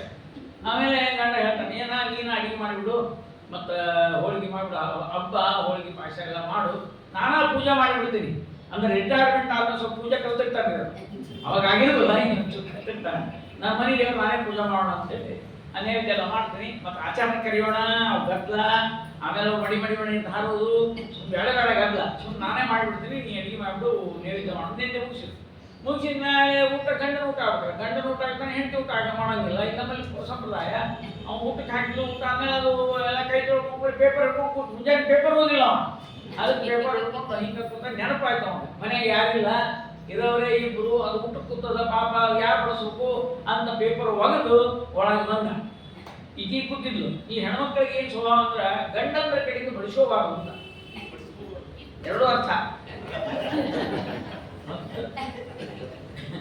ಬಂದ ನಂತರ ಅದಕ್ಕೆ ಬೇಂದ್ರೆ ಅವರು ಹಿಂಗೆ ಭಾವ ಮಾತಾಡ್ತಿದ್ರು, ಬಡಿಸೋಬಾರ್ದು ನೋಡ್ರಿ, ಅದಕ್ಕೆ ಬಡಿಸೋ ಕೆಲಸ ಆಗಬಾರ್ದು ಅಂತೇಳಿ ತಾವೇ ಹಾಕೊಂಡ್ಬಿಟ್ಟಿರ್ತಾರೆ. ಆ ಪತ್ರೋಳಿ ಮೇಲೆ ಹೆಂಗಂದ್ರೆ ಪರ್ವತ ಹೊಡ್ಕೊಂಡ್ಬಿಟ್ಟಿರ್ತಾರೆ. ಅದು ಹೆಂಗೆ ತಿಂತಾರೆ, ಎಷ್ಟು ಕೋಸಂಬರಿ, ಎಷ್ಟು ಪಲ್ಯ, ಎಷ್ಟು ಪಾಯಸ, 2 ಹೋಳಿಗೆ, ಪರ್ವತ ತುಂಬ ಅದು ಏನ ಪತ್ರೋಳಿ ತುಂಬ ಪರ್ವತ ಇಟ್ಕೊಂಡು ಅವ ಗಂಡ ಅಂದ ಹಾಕಿದ ಜಾಗನೇ ಇಲ್ಲಲ್ಲ ಎಲ್ಲ ತಾನೇ ಹಾಕೊಂಡ್ಬಿಟ್ಟಾಳ. ನೋಡ್ತಾಳ, ಮುಂದೆಲ್ಲ ನೋಡ್ತಾಳ. ಮೊದಲು ಪಾಯಸದ ಕೈ ಇಟ್ಟಾಳ, ಪಾಯಸ ತಿರ್ಬೇಕು ಅಂತ ಪಾಯಸದ ಕೈ ಇಟ್ಟಾಳ. ಹೋಳಿಗೆ ನೋಡ್ಲಿಕ್ಕತ್ತಾಳ, ಮುಂದೆ ಹೋಳಿಗೆ ಇಟ್ಕೊಂಡ. ಪಾಯಸದ ಮೇಲೆ ಕೈ ಇಟ್ಟಾಳ, ಹೋಳಿಗೆ ನೋಡ್ಲಿಕ್ಕತ್ತಾಳ. ಕಣ್ಣಾಗ ನೀರು ನಿರಂತರ ಧಾರ ಹರಿತಾ ಇದೆ. ನೋಡಿದ ಗಂಡ, ನೋಡಿದ ಯಾಕೋ ಅಳಿಕತ್ತಾಳ. ಗೊತ್ತಾಯ್ತು ಅವನ. ಅದನ್ನು ಕೇಳ್ತಾನೆ, ಯಾಕೆ ಅಳತೆ, ಹಬ್ಬದ ದಿವಸ ಏನಾಗ್ಯದ, ಅಳ್ಳಿಕ್ಕೆ ದಾಡಿ ಅಳೋಣ ಅಂದ. ಆ ಹೋಳಿಗೆ ಕೂಸಿಗೆ, ಅದು 30 ವರ್ಷದ್ದು, 33 ಕೂಸು. ಆ ಕೂಸಿಗೆ ಹೋಳಿಗೆ ಅಂದ್ರೆ ಬಹಳ ಪ್ರೀತಿ. ಮಾಡಿ ತಿನ್ನಿಸ್ತಿದ್ದೆ. ಎಲ್ಲೋ ಕೂತದ ಹೋಗಿ ಏನು ಮಾಡಲಿ ನಾನು, ಊಟನ ಹೋಗೋದು ಅಂತ. ಊಟ ಮಾಡಲಿಕ್ಕೆ ಮನಸ್ಸಿಲ್ಲ. ಪತ್ರೋಳಿ ಮೇಲೆ ನಿರಂತರ ನೀರು ನೆನೆಸ್ತಾಳೆ. ಆ ನೆನೆಸಿ ಆ ಅಂತಃಕರಣದ ಧಾರೆ ಹರಿದು ಬರ್ತಾ ಇದೆ. ಆದರೆ ಇದಕ್ಕೆ ಇದ್ರ ಮೇಲೆ ನಾವು ಸಾಫ್ಟ್ವೇರ್ ಅಂತ ಹೇಳಿ ಕಲಿಸಿರ್ತೀವಿ ನೋಡ್ರಿ, ಅದು ಹಾರ್ಡ್ವೇರ್ ಆಗಿಬಿಟ್ಟಿರ್ತಾವೆ. ಉಗಾದಿ ಹಬ್ಬ ನಮ್ಮವ್ವ ಹೋಳಿಗೆ ಮಾಡಿರ್ತಾಳೆ, ನೆನೆಸ್ತಾಳ, ಫೋನ್ ಮಾಡೋದು ಅಂತಾಳೆ. ಬರೋದು ಕೆಲವರು ಬರ್ತಾವ, ಕೆಲವ್ರಿಗೆ ಬರೋದು. ಅವ್ರು ಫೋನ್ ಮಾಡಿ ಫೋನ್ ಮಾಡಬೇಕು, ಅಲ್ಲಪ್ಪ ಹಬ್ಬ ಇವತ್ತು ಹೋಳಿಗೆ ನೆನಪಾಗಿ, ಹೌದವಾ ಏನು ಮಾಡಿ ಇವತ್ತು ದೂರ ಇದ್ದೀನಿ, ಹೆಂಗೆ ಮಾಡಬೇಕು, ಇದೆಲ್ಲ ನಡೀತಿರುತ್ತೆ. ಅಂದ್ರೆ ತಾಯಿಯ ಅಂತಃಕರಣ ಅನ್ನೋದು ಅದು ಜಗತ್ತಿನೊಳಗೆ ಎಲ್ಲರಿಗೂ ಅದು ಯಾಕೆ ಹಂಗಾಗಿದೆ ಅಂದ್ರೆ, ಯಾರೋ ಒಬ್ರು ಹೇಳ್ತಿದ್ರು, ಆಕಾಶದಿಂದ ವಾತ್ಸಲ್ಯ, ಪ್ರೀತಿ, ತ್ಯಾಗ, ಅಂತಃಕರಣ ತೂರಿಬಿಟ್ಟಂತ ದೇವರು ಆ ಗುಣಗಳನ್ನ. ಈ ಹೆಣ್ಮಕ್ಳೆಲ್ಲ ಶರಗೊಡ್ಡಿ ನೋಡ್ಕೊಟ್ಟು ಇವು ಗಂಡಸರು ಕಿಸೆ ಮಾಡಿದ ಒಂದು ಯಾರು ಒಳ್ಳೆಯದು. ಇನ್ನು ನಮಗೆ ವಿದ್ಯೆ ಇದ್ರೆ ನಮ್ಮ ಅಷ್ಟು ಕಟ್ಟ ಎಲ್ಲಿ ಬೇಡ ತಲೆ ಕೆಸೋಣ ಸುಮ್ಮನಿರುತ್ತಂತೇಳಿ ಅವ್ರಿಗೆ ಹಂಗಲ್ಲ. ಹಗಲು ರಾತ್ರಿ ಮಗನ ಬಿಟ್ರೆ, ಮಗಳನ್ನ ಬಿಟ್ರೆ ಯಾವ ಚಿಂತನೆ. ಅದಕ್ಕಾಗಿ ತಾಯೇ ನಿನ್ನ ಹಾಲು ಕುಡಿದು ನಡೆದು ಒಡನಾಡಿ ಕೂಡಿ ಆಡಿ ಕುಣಿದು ಮಣಿದು ಮೈ ದಣಿದು ಬಂದೆನ ನಿನ್ನ ಕಂದ ಕೋಡಿ. ಗಂಗಾದೇವಿಗೂ ಇದನ್ನೇ ಹೇಳ್ತಾ ಇದ್ದಾನೆ ಜೀವನದೊಳಗೆ.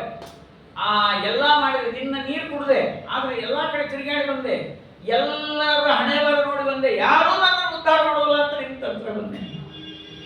ಕುಣಿದು ಮಣಿದು ಮೈ ದಣಿದು ಬಂದೆ ನಾ ನಿನ್ನ. ಅದು ಜಗನ್ನಾಥ ಪಂಡಿತನು ಹಂಗೆ ಆಗಿದ್ದ. ಜಗನ್ನಾಥ ಪಂಡಿತನ ಜೀವನದಲ್ಲಿ ಕುಣುದ, ಮಣುದ, ದಣುದ, ಆಮೇಲೆ ಇಲ್ಲಿ ಬಂದು ಈಗ ನಿಂತಿದ್ದಾನೆ. ನಾ ನಿನ್ನ ಕಂದ ಕೋಡಿ. ಗಲಗಲೆ ಆಚಾರವನ್ನು ಬೆಂಗಳೂರೊಳಗಾಗಿ ಪ್ರವಚನ ಮಾಡ್ತಾರೆ. ಗಂಗಾ ನದಿಯಲ್ಲಿ ಹೇಳ್ತಾ ಇರುವಾಗ ಅವ್ರ ಕಾಲದಲ್ಲಿ ಹೇಳ್ತಾ ಇರುವಾಗ ಆಡಿಯನ್ಸ್ ಎಲ್ಲ ಕೂತಿದ್ರು, ಬೆಂಗಳೂರು ಆಡಿಯನ್ಸ್ ಅಲ್ಲಿ. ಅವರು ಆಚಾರ್ಯ ಅಂತ ಕೂತಿದ್ರು. ಆಚಾರ ಅಂದ್ರು, ಏನಪ್ಪ ಏನು ಇಲ್ಲ, ನಮ್ಗೆ ಎಲ್ಲ ಅರ್ಥ ಆಗಲಿಕ್ಕಿರ್ತದ, ನಿಮ್ಮ ಅನುವಾದದೊಳಗ ಕೋಡಿ ಅಂತ ಒಂದು ಅರ್ಥ ಆಗೋದ್ರಿ. ನಮ್ಗೆ ಈ ಕೋಡಿ ಅನ್ನೋದು ಬೆಂಗಳೂರು ಜನರಿಗೆ ಅದು ಬಳಸಂಗಿಲ್ಲ, ಅಲ್ಲಿ ನಮ್ಮಲ್ಲಿ ಬಳಸ್ತೀವಲ್ಲ. ಅದಕ್ಕೆ ಆಚಾರ ಅಂತ ತಿಳಿಬೇಕಾದ್ರೆ ಬಿಜಾಪುರ, ಧಾರವಾಡ ಹುಟ್ಟಬೇಕಾಗ್ತದೆ. ಅಲ್ಲಿ ರಾಜ್ಯದ ಅಲ್ಲಿ ಹುಟ್ಟಬೇಕು. ಅದರ ಶಬ್ದ ಕೋಡಿ ಅಂತ ನೀವು ಬೈಬೇಕಾದ್ರೆ ಆ ಶಬ್ದ ಎಷ್ಟು ಚಂದ ಶಬ್ದ ಅಂತ ತಮಾಷೆಗೆ ಹೇಳಿರುತ್ತೆ. ನೀನು ತೆರೆಯ ತೊಡೆ ಮೇಲೆ ಮಲಗಿ ಸಕ್ಕರವಿ ಚುಕ್ಕು ಗಟ್ಟಿ. ಅದಕ್ಕೇನು ಮಾಡುವ, ಗಂಗಾ ತಾಯಿ ನಿನ್ನ ಹತ್ತಿರ ಬಂದಾಗ ನಿನ್ನ ತೆರೆಗಳನ್ನೇ ತೊಡೆಯನ್ನಾಗಿ ಮಾಡಿ ನಮ್ಮೆಲ್ಲರನ್ನ ಮಲಗಿಸಿ ಚುಕ್ಕುಗಟ್ಟವ, ನಮ್ಮ ತಲೆ ಮೇಲೆ ಕೈ ಇಟ್ಟು ಆಶೀರ್ವಾದ ಮಾಡು. ಹೇಳಿ ಗಾಳಿ ಜೋಗುಳವ ಹಾಡಿ ಮಲಗೆನ್ನ ಚಿನ್ನಗಟ್ಟಿ. ತಾಯಿ ಅಂದ್ರೆ ಹೆಂಗೆ ಜೋಗಳ ಹಾಡ್ತಾರ, ನೀನು ಒಂದು ಜೋಗಳ ಹಾಡು. ಅದು ಯಾವ ಜೋಗಳ ಅಂದ್ರ ಹೇಳಿ ಗಾಳಿ ಜೋಗುಳವ. ಗಾಳಿ ಜೋಗಳ ಅಂದ್ರೆ ಯಾವ ಜೋಗಳ? ಗಾಳಿ ಅಂದ್ರ ಶ್ರೀಮನ್ ಮಧ್ವಾಚಾರ್ಯರು ವಾಯುದೇವರ ಮತ, ಮಧ್ವಾಚಾರ್ಯರ ಮತ, ಅವರ ಮತದಲ್ಲಿ ಬರುವ ಶಾಸ್ತ್ರಗಳ ಆ ಏನು ಸಾಹಿತ್ಯ ಇದೆ ಅದೇ ಒಂದು ಜೋಗಳ, ಆ ಹರಿಸರ್ವತ್ವ, ವಾಯುಜೀವತ್ವ, ಪಂಚಭೇದ ತಾರತಮ್ಯ ಮೊದಲಾಗಿರ್ತಕ್ಕಂಥ ಜೋಗಳಗಳೇನವ ಆ ಜೋಗಳ ಲಾಲಿಯನ್ನ ಹಾಡಿ ನನ್ನನ್ನು ಚಿಕ್ಕುಗಟ್ಟು ಅಂತ ಕವಿ ಪ್ರಾರ್ಥನೆ ಮಾಡ್ತಾ ಇದ್ದಾನೆ. ಹೇಳಿ ಗಾಳಿ ಜೋಗುಳವ ಹಾಡಿ ಮಲಗೆನ್ನ ಚಿನ್ನಗಟ್ಟಿ. ಇದನ್ನೇ ಸತ್ಯಧರ್ಮ ತೀರ್ಥರು ವಾತೈಹಿ ಅಂತ ಮಾಡಿದ್ದಾರೆ. ಪ್ರಾಸಬದ್ಧ ಹೌದು. ತೈಹಿ ಅಂದ್ರೆ ಅವುಗಳಿಂದ, ಏನು ಯಾವುಗಳಿಂದ? ಗಾಳಿಗಳಿಂದ. ವಾತೈಹಿ ಅಂದ್ರೆ ಗಂಗಾ ನದಿಯ ನೀರಿನ ಮೇಲೆ ಹರಿದಾಡುವ ಓಲಾಡುವ ಗಾಳಿ ಇರಲ್ಲ. ಗಾಳಿ ಲೀಲೆ ಲೋಲಲೆಯ ಲಹರಿ ಉಯ್ಯಾಲೆ ಲಾಲಿ ಲುಲಿತ ಲಹರಿ ಲುಲಿತಾಂಭೋಜ ಪಟಲಿ ಅಂತಂತಾರಲ್ಲ. ಗಾಳಿ ಲೀಲೆ ಲೋಲಲೆಯ ಲಹರಿ, ಆ ಗಾಳಿ ತಿರುಗಾಡ್ತಾ ಇದೆಯಲ್ಲ, ಗಂಗಾದೇವಿ ಹೇಳ್ತಾಳಂತ, ಅಣ್ಣ ಅಂತಾಳಂತ ವಾಯುದೇವರಿಗೆ, ತಂಗಿ ಏನು ಆಗ್ಬೇಕಾಗಿತ್ತು? ಏನಿಲ್ಲ, ಈ ಆಚಾರವು ಇಲ್ಲಿ ನಮ್ಮಲ್ಲಿ ಸ್ನಾನ ಮಾಡ್ಯಾರ, ಈ ಗೃಹಸ್ಥರು ಮಾಡ್ಯಾರ, ಇವರು ಈ ಜಾತಿಯವರು ಮಾಡ್ಯಾರ, ಇವ್ರನ್ನ ನೀನು ಸ್ವಲ್ಪ ಕರ್ಕೊಂಡು ಹೋಗಕ್ಕಲ್ಲ ಅಂತ ಅಣ್ಣಗೆ ಹೇಳ್ತಾನ. ವಾಯುದೇವರು ಅಂತಾರಂತ, ಆಯ್ತು ನೀ ರೆಕಮೆಂಡ್ ಮಾಡಿದ್ರಿಂದ ನೀವು ಬೇಜಾರು ಮಾಡೋದಿಲ್ಲ, ಅವ್ರನ್ನ ಕರ್ಕೊಂಡು ಹೋಗಿ ದೇವರ ಮುಂದೆ ಕರ್ಕೊಂಡು ಹೋಗೋ ಕೆಲಸ ನಂದು. ಅದಕ್ಕೆ ಏನಂ ದೂನಂ ದೀನಂ ಅನಾಥಂ ಮೋಚಯ ಅಂತ ಪ್ರಾತಃಸಂಕಲ್ಪ ಗದ್ಯದಲ್ಲಿ ಹೇಳಿದಂತೆ ವಾಯುದೇವರು ರೆಕಮೆಂಡ್ ಮಾಡಿ ಮೋಕ್ಷಕ್ಕೆ ಪಟ್ಟಕ್ಕೆ ವ್ಯವಸ್ಥೆ ಮಾಡ್ತಾ ಇದ್ದಾರೆ. ಆದ್ದರಿಂದ ನಿನ್ನ ತುತಿಸೆ ಮೋಕ್ಷ ಪಟ್ಟ ಅಂತ ವಾಯುಶ್ಚ ತದನುಜ್ಞಯ. ರಾಯರು ಕೂಡ ಹಾಗೇನೆ, ಅಲ್ಲಿಯೂ ಕೂಡ ಒಂದು ಸಮಸ್ಯೆನೇ ಇದೆ ಎಲ್ಲರಿಗೆ. ಏನಂದ್ರೆ ರಾಯರು ಮೋಕ್ಷ ಕೊಡ್ತಾರ, ಹೌದಾ? ಅವ್ರ ಪದ್ಯದಲ್ಲಿ ಬಂದ್ಬಿಟ್ಟದ ಅದು ಸ್ವಲ್ಪ ಎಲ್ಲ ನಮ್ಮ ದಾಸ ಗದ್ದೊಳಾಗ್ತಾರೆ. ಹೊರಗೆ ಹೇಳ್ತ ಹಲವು ತೀರ್ಥಗಳ್ಯಾಕೆ, ಹಲವು ತೀರ್ಥಗಳ್ಯಾಕೆ, ಫಲ ಸುಲಭದಲ್ಲಿ ಇರಲು ಬಲವು ಇದ್ದದರಳು ಪ್ರದಕ್ಷಿಣೆ ಸುಪದ ಜಲ ತಲೆಯಲ್ಲಿ ಧರಿಸಿರಿತ್ಯ. ಜಲ ಜನಾಭನು ನಾಕು ರೂಪದಿಂದಿವರಲ್ಲಿ, ಜಲ ಜನಾಭನು ನಾಕು ರೂಪದಿಂದಿವರಲ್ಲಿ ಒಲಿದು ಪೂಜೆಯ ಗೊಂಬ ಸತತ ಮೋಕ್ಷದಾತ. ನೋಡಲೇ ಮನವೇ ಕೊಂಡಾಡು ಗುರುಗಳ ಪಾದ ಈಡಿಲ್ಲವೋ ಪುಣ್ಯಕ್ಕೆ. ನಾಡೊಳಗೆ ಗುರು ರಾಘವೇಂದ್ರ ರಾಯರ ಸೇವೆ ಮಾಡಿದವ ಪರಮಧನ್ಯ ಮಾನ್ಯ. ನೋಡಲೇ ಮನವೇ ಅಲ್ಲಿ ಹೇಳುವಾಗ ಮೋಕ್ಷದಾತ ಅಂತಾರಲ್ಲ, ಇದು ಹೇಗೆ ಸಮನ್ವಯ ಅಂದ್ರೆ ಯತ್ಪಾದೋದಕ ಸಂಚಯ ಸುರ ನದಿ ಮುಖ್ಯಾಪಗ ಸಾಧಿತ ಅಡ್ಡೋತ್ತರದಲ್ಲಿ ಎಲ್ಲರೂ ಹೇಳ್ತಾ ಇರ್ತೀರಿ. ಅದರೊಳಗಿನ ಸ್ವಾರಸ್ಯ ನೋಡ್ರಿ ಹೇಗಿದೆ. ಈಗ ಜಗತ್ತಿನಲ್ಲಿ ಬಂದ ಪಾದೋದಕ ಎರಡಂತ, ಒಂದು ನಾರಾಯಣನಿಂದ ಬಂದಂತಹ ಹರಿಪಾದೋದಕ, ಇನ್ನೊಂದು ರಾಯರಿಂದ ಬಂದ ಗುರುಪಾದೋದಕ. ಒಂದು ಹರಿಪಾದೋದಕ, ಇನ್ನೊಂದು ಗುರುಪಾದೋದಕ. ಯತ್ಪಾದೋದಕ ಅಲ್ಲಿ ಸಂಚಯ ಮಠಕ್ಕೆ ಹೋಗಿರ್ತೀರಲ್ಲ, ರಾಘವೇಂದ್ರ ಸ್ವಾಮಿಗಳ ಮಠಕ್ಕೆ ಅಲ್ಲಿ ಹಾಕ್ತಾರ, ಅಲ್ಲಿ ಏನು ಪಾದೋದಕ ಹಾಕ್ತಾರ. ಅದನ್ನ ಹಿಂಗೆ ಹಿಡ್ಕೊಂಡು ಕೂಡಲೇ ತಗೊಂಡ್ಬಿಡ್ಬಾರ್ದ್ರಿ, ಒಂದ್ 2 ನಿಮಿಷ ನಿಂದಿರ್ಬೇಕು, ಅದನ್ನ ವಿಚಾರ ಮಾಡೋದು ಏನು ಅಂತ. ಯತ್ಪಾದೋದಕ ಸಂಚಯ, ಸಂಚಯ ಅಂದ್ರೆ ಅಲ್ಲಿ ಸಂಗ್ರಹ, ಅಲ್ಲಿ ಇಟ್ಕೊಳ್ಳೋದು. ಸುರ ನದಿ ಅಲ್ಲಿ ಹಾಕ್ತಾರ ಇದ್ರೊಳಗ, ಸುರ ನದಿ ಯಾವುದು? ಗಂಗಾ. ಸುರ ನದಿ ಮುಖ್ಯಾಪಗ, ಗಂಗಾ ನದಿ ಹಿಡ್ಕೊಂಡು ಗಂಗಾ ಸಿಂಧು ಸರಸ್ವತಿ ಜಯಮಣ ಗೋದಾವರಿ ನರ್ಮದಾ ಕೃಷ್ಣಾ ಭೀಮರತಿ ಜಗದು ಸರಯೂ ಶ್ರೀಕಂಠಿಕಿ ಗೋಮತಿ ಕಾವೇರಿ ಕಪಿಲ ಪ್ರಯಾಗ ವಿನತ ನೇತ್ರಾವತಿ ಇತ್ಯಾದಯ. ಇಷ್ಟೆಲ್ಲ ನದಿಗಳಲ್ಲ, ಆ ನದಿಗಳಲ್ಲಿ ಸ್ನಾನ ಮಾಡಿದ ಪುಣ್ಯದ ಪ್ರಭಾವ ಅಲ್ಲಿರೋದು. ಯತ್ಪಾದೋದಕ ಸಂಜಯ ಸುರ ನದಿ ಮುಖ್ಯಾಪಗ ಆಸಾದಿತ ಅಸಂಖ್ಯಾನುತ್ತಮ ಪುಣ್ಯ ಸಂಘ ವಿರಸ ಪ್ರಖ್ಯಾತ ಪುಣ್ಯ ವಹ. ಇಷ್ಟೊಂದು ಒಂದ್ಸಲ ತಗೊಳ್ಬೇಕು ನೋಡಿ ಅಂದಾಗ ಪಾದೋದಕದ ಮಹತ್ವ.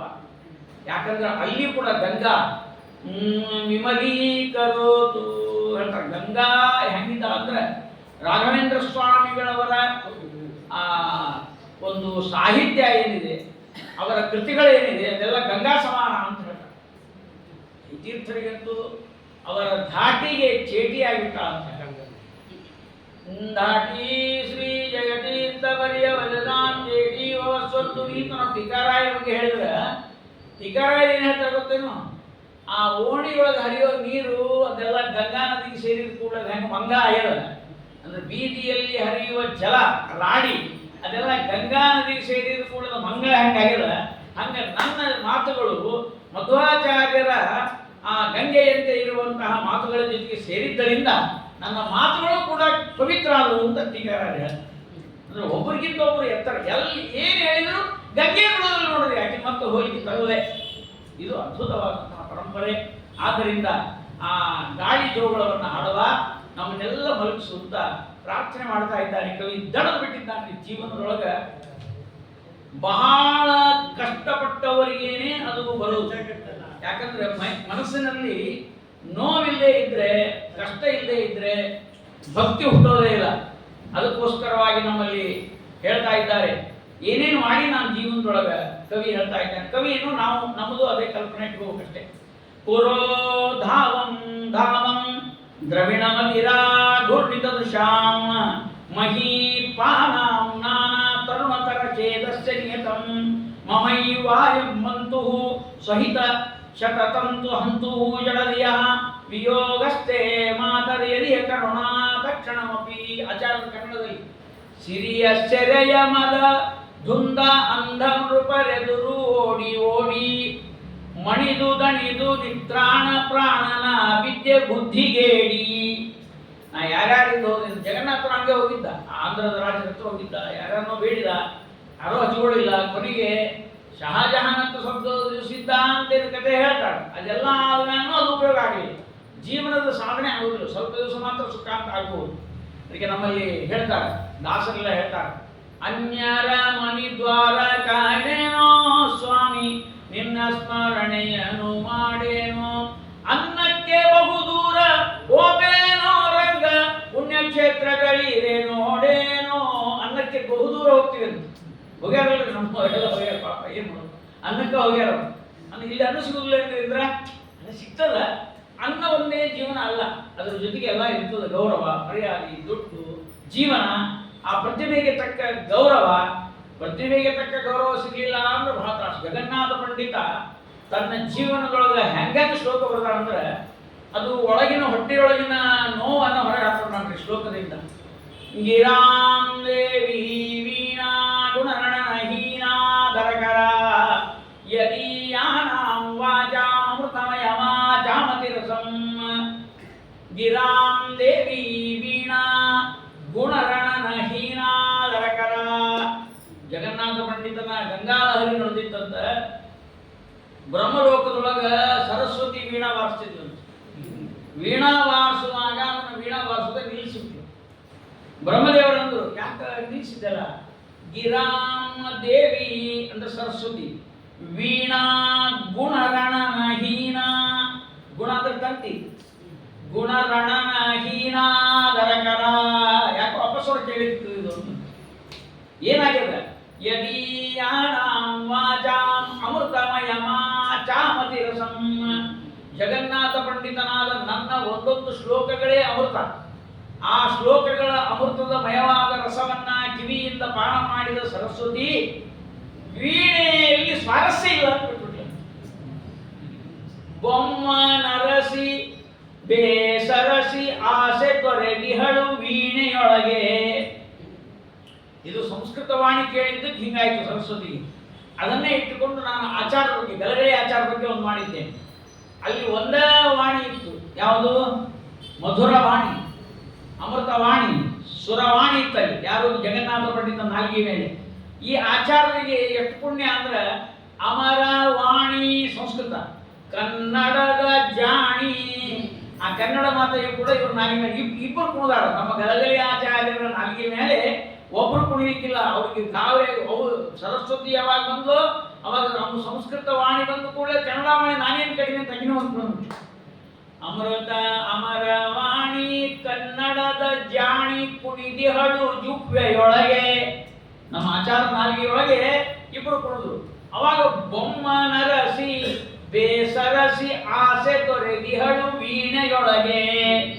ಇವ್ರ ಆಚಾರ ಗಂಗಾರ ನಡೆದಾಗಲೂ ಬಿಟ್ಲಂತ ಜಗನ್ನಾಥ ನಡೆದ ಅವನೇ ಹೇಳ್ಕೊಂಡ. ಗಿರಾಂ ದೇವಿ ವೀಣಾ ಗುಣರಣನ ಹೀನಾಗರಕರ ಯದೀಯಾನಾಂ ವಾಚಾಂ ಅಮೃತಮಯಮಾಚಾಮತಿ ರಸಂ. ಅದಕ್ಕೆ ಹೇಳ್ತಾನೆ, ಜಗನ್ನಾಥ ಪಂಡಿತನ ಕಾವ್ಯದ ವಾಚನ ನಡೆದಾಗ ಕೇಳಿಲ್ಲ ಅಂದ್ರೆ ಇಬ್ಬರು ಅಂತಾರೆ. ಎಲ್ಲರೂ ಕೇಳ್ತಾರ, ಇಬ್ಬರು ಮಾತ್ರ ಕೇಳೋದಿಲ್ಲ ಅಂತ. ಒಂದು ಶಿವ, ಒಂದು ಪಶುಪತಿ, ಇಲ್ಲ ಅಂದ್ರೆ ಪಶು, ನರಪಶು ಅಂತ ಇರ್ತಾರೆ ನೋಡ್ರಿ. ಅವ್ರಿಗೆ ಪಾಪ ಹಣೆಗಾರ ಏನೇ ಕೆಲವು ಜೀವನದಾಗ ಏನೇನು ಇಳಿದ್ರಿ, ನಗೋದಿಲ್ಲ, ಒಕ್ಕ ಹಾಸ್ಯ ಗೊತ್ತಿಲ್ಲ, ಓದೋದು ಗೊತ್ತಿಲ್ಲ, ಸಂಗೀತ ಗೊತ್ತಿಲ್ಲ, ಸಾಹಿತ್ಯ ಸಂಗೀತ ಕಲಾವಿಹೀನ ಸಾಕ್ಷಾತ್ ಪಶು ಪುಚ್ಛ ವಿಷಾಣಹೀನ. ಅವ್ನು ದನ ಇದ್ದಂಗ್ರಿ, ಕೋಡಿಲ್ಲ ಬಾಲ ಇಲ್ಲ ಅಷ್ಟ ಮನುಷ್ಯ. ಏನು ಪುಣ್ಯ ಅಂದ್ರೆ ಹುಲ್ಲು ತಿನ್ನೋದಿಲ್ಲ ಅನ್ನೋದು ಪುಣ್ಯ, ಆಕಳ ಪುಣ್ಯ ಅಂತ. ಯಾಕಂದ್ರೆ ಇದು ಹುಲ್ಲು ತಿಂದಿದ್ರೆ ಅವೇನು ಮಾಡೋದು ಪಾಪ.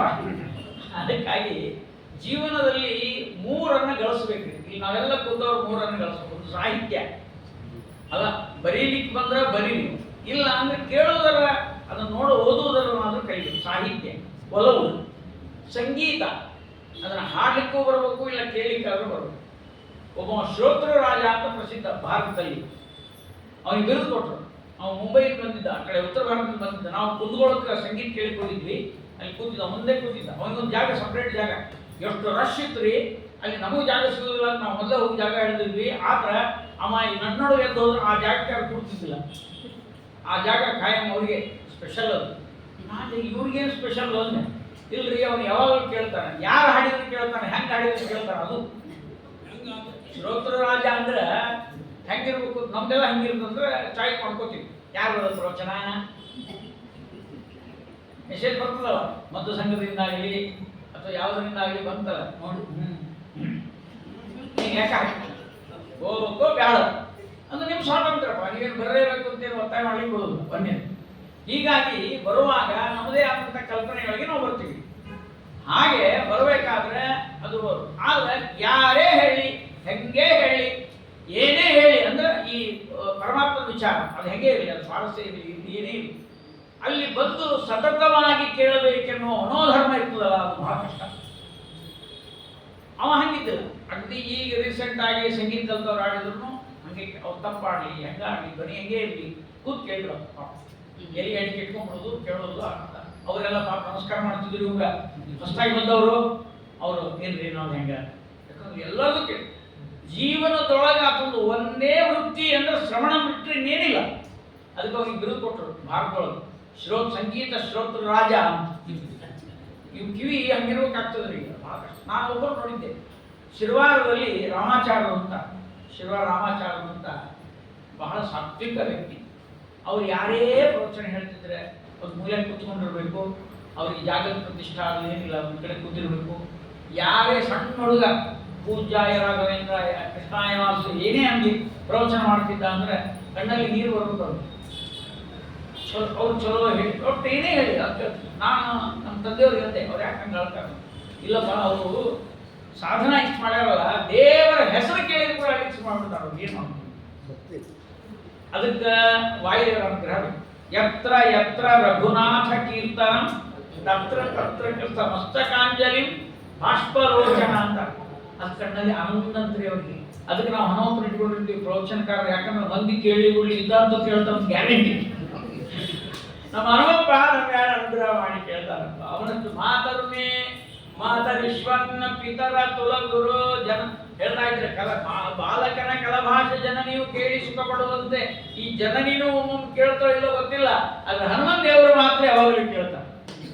ತಂದೆ ತಾಯಿಗಳನ್ನು ಮೀರಿಸಿದ ದೇವರು ಅಂದ್ರೆ ನಮ್ಮ ಹನುಮಂತ ದೇವರು. ಆದ್ರಿಂದ ಈ ಒಂದು ಅದ್ಭುತವಾದಂತಹ ಜನರ ಮುಂದೆ ಹೋಗಿ ಹೋಗಿ ಅವರನ್ನು ಕೇಳಿ, ಚಿರಿಯ ಸೆರೆಯ ಮಗದುಂದ ಅಂದನು ಬರೆದುರು ಓಡಿ ಓಡಿ. ಜಗನ್ನಾಥ ತನ್ನ ಜೀವನದಲ್ಲಿ ಎಲ್ಲರ ಹತ್ರ ಕೈ ಚಾಚಿದ್ದ. ಮಣಿದು ದಣಿದು ನಿತ್ರಾಣ ಪ್ರಾಣನ ವಿದ್ಯೆ ಬುದ್ಧಿಗೇಡಿ ನಿನ್ನ ಚಣವ ನೀನಿದ್ದಿ ಅಂತ ಕಲ್ಪನೆ ಬರಲಿಲ್ಲ. ನಿನ್ನ ಚಣವ ಬಿಟ್ಟಲೆದು ಬನ್ನ ಬಟ್ಟದ್ದು ಎನ್ನ ತಪ್ಪು ಕಂದನೆಂದು ದಯಸಿಂದು ಇಂದು ನೀನಪ್ಪಿಕೊಳ್ಳೆ ಒಪ್ಪು. ಅದಕ್ಕೆ ಹೇಳ್ತಾರಲ್ಲಿ ವಿಯೋಗಸ್ಥೆ ಮಾದಹ ಮಮೈವಾಯಂ ಮಂತು ಸಹಿತ ಯಕ್ಷಕ ಹಂತು. ಜಡದಿಯ ಬುದ್ಧಿ ಇಲ್ಲದವ ನಾನು, ನಿನ್ನ ಬಿಟ್ಟು ಬೇರೆ ಕಡೆ ಎಲ್ಲ ಹೋದೆ, ಆದರೆ ಅಲ್ಲಿ ಯಾರೂ ಕೂಡ ನನ್ನ ಉದ್ಧಾರ ಮಾಡಲಿಲ್ಲ. ತಾಯಿ ನಿನ್ನ ಹತ್ರ ಬಂದಿದ್ದೇನೆ, ಯಾಕಂದ್ರೆ ನಿನ್ನ ಮಹಿಮಾ ಅಂತದ್ದು.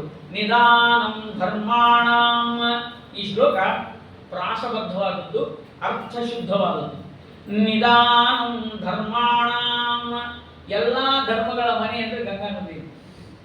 ಇವತ್ತು ಧರ್ಮಗಳ ಬಗ್ಗೆ ಮಾತಾಡೋದು ಬಹಳ ಕಷ್ಟ ಅದು.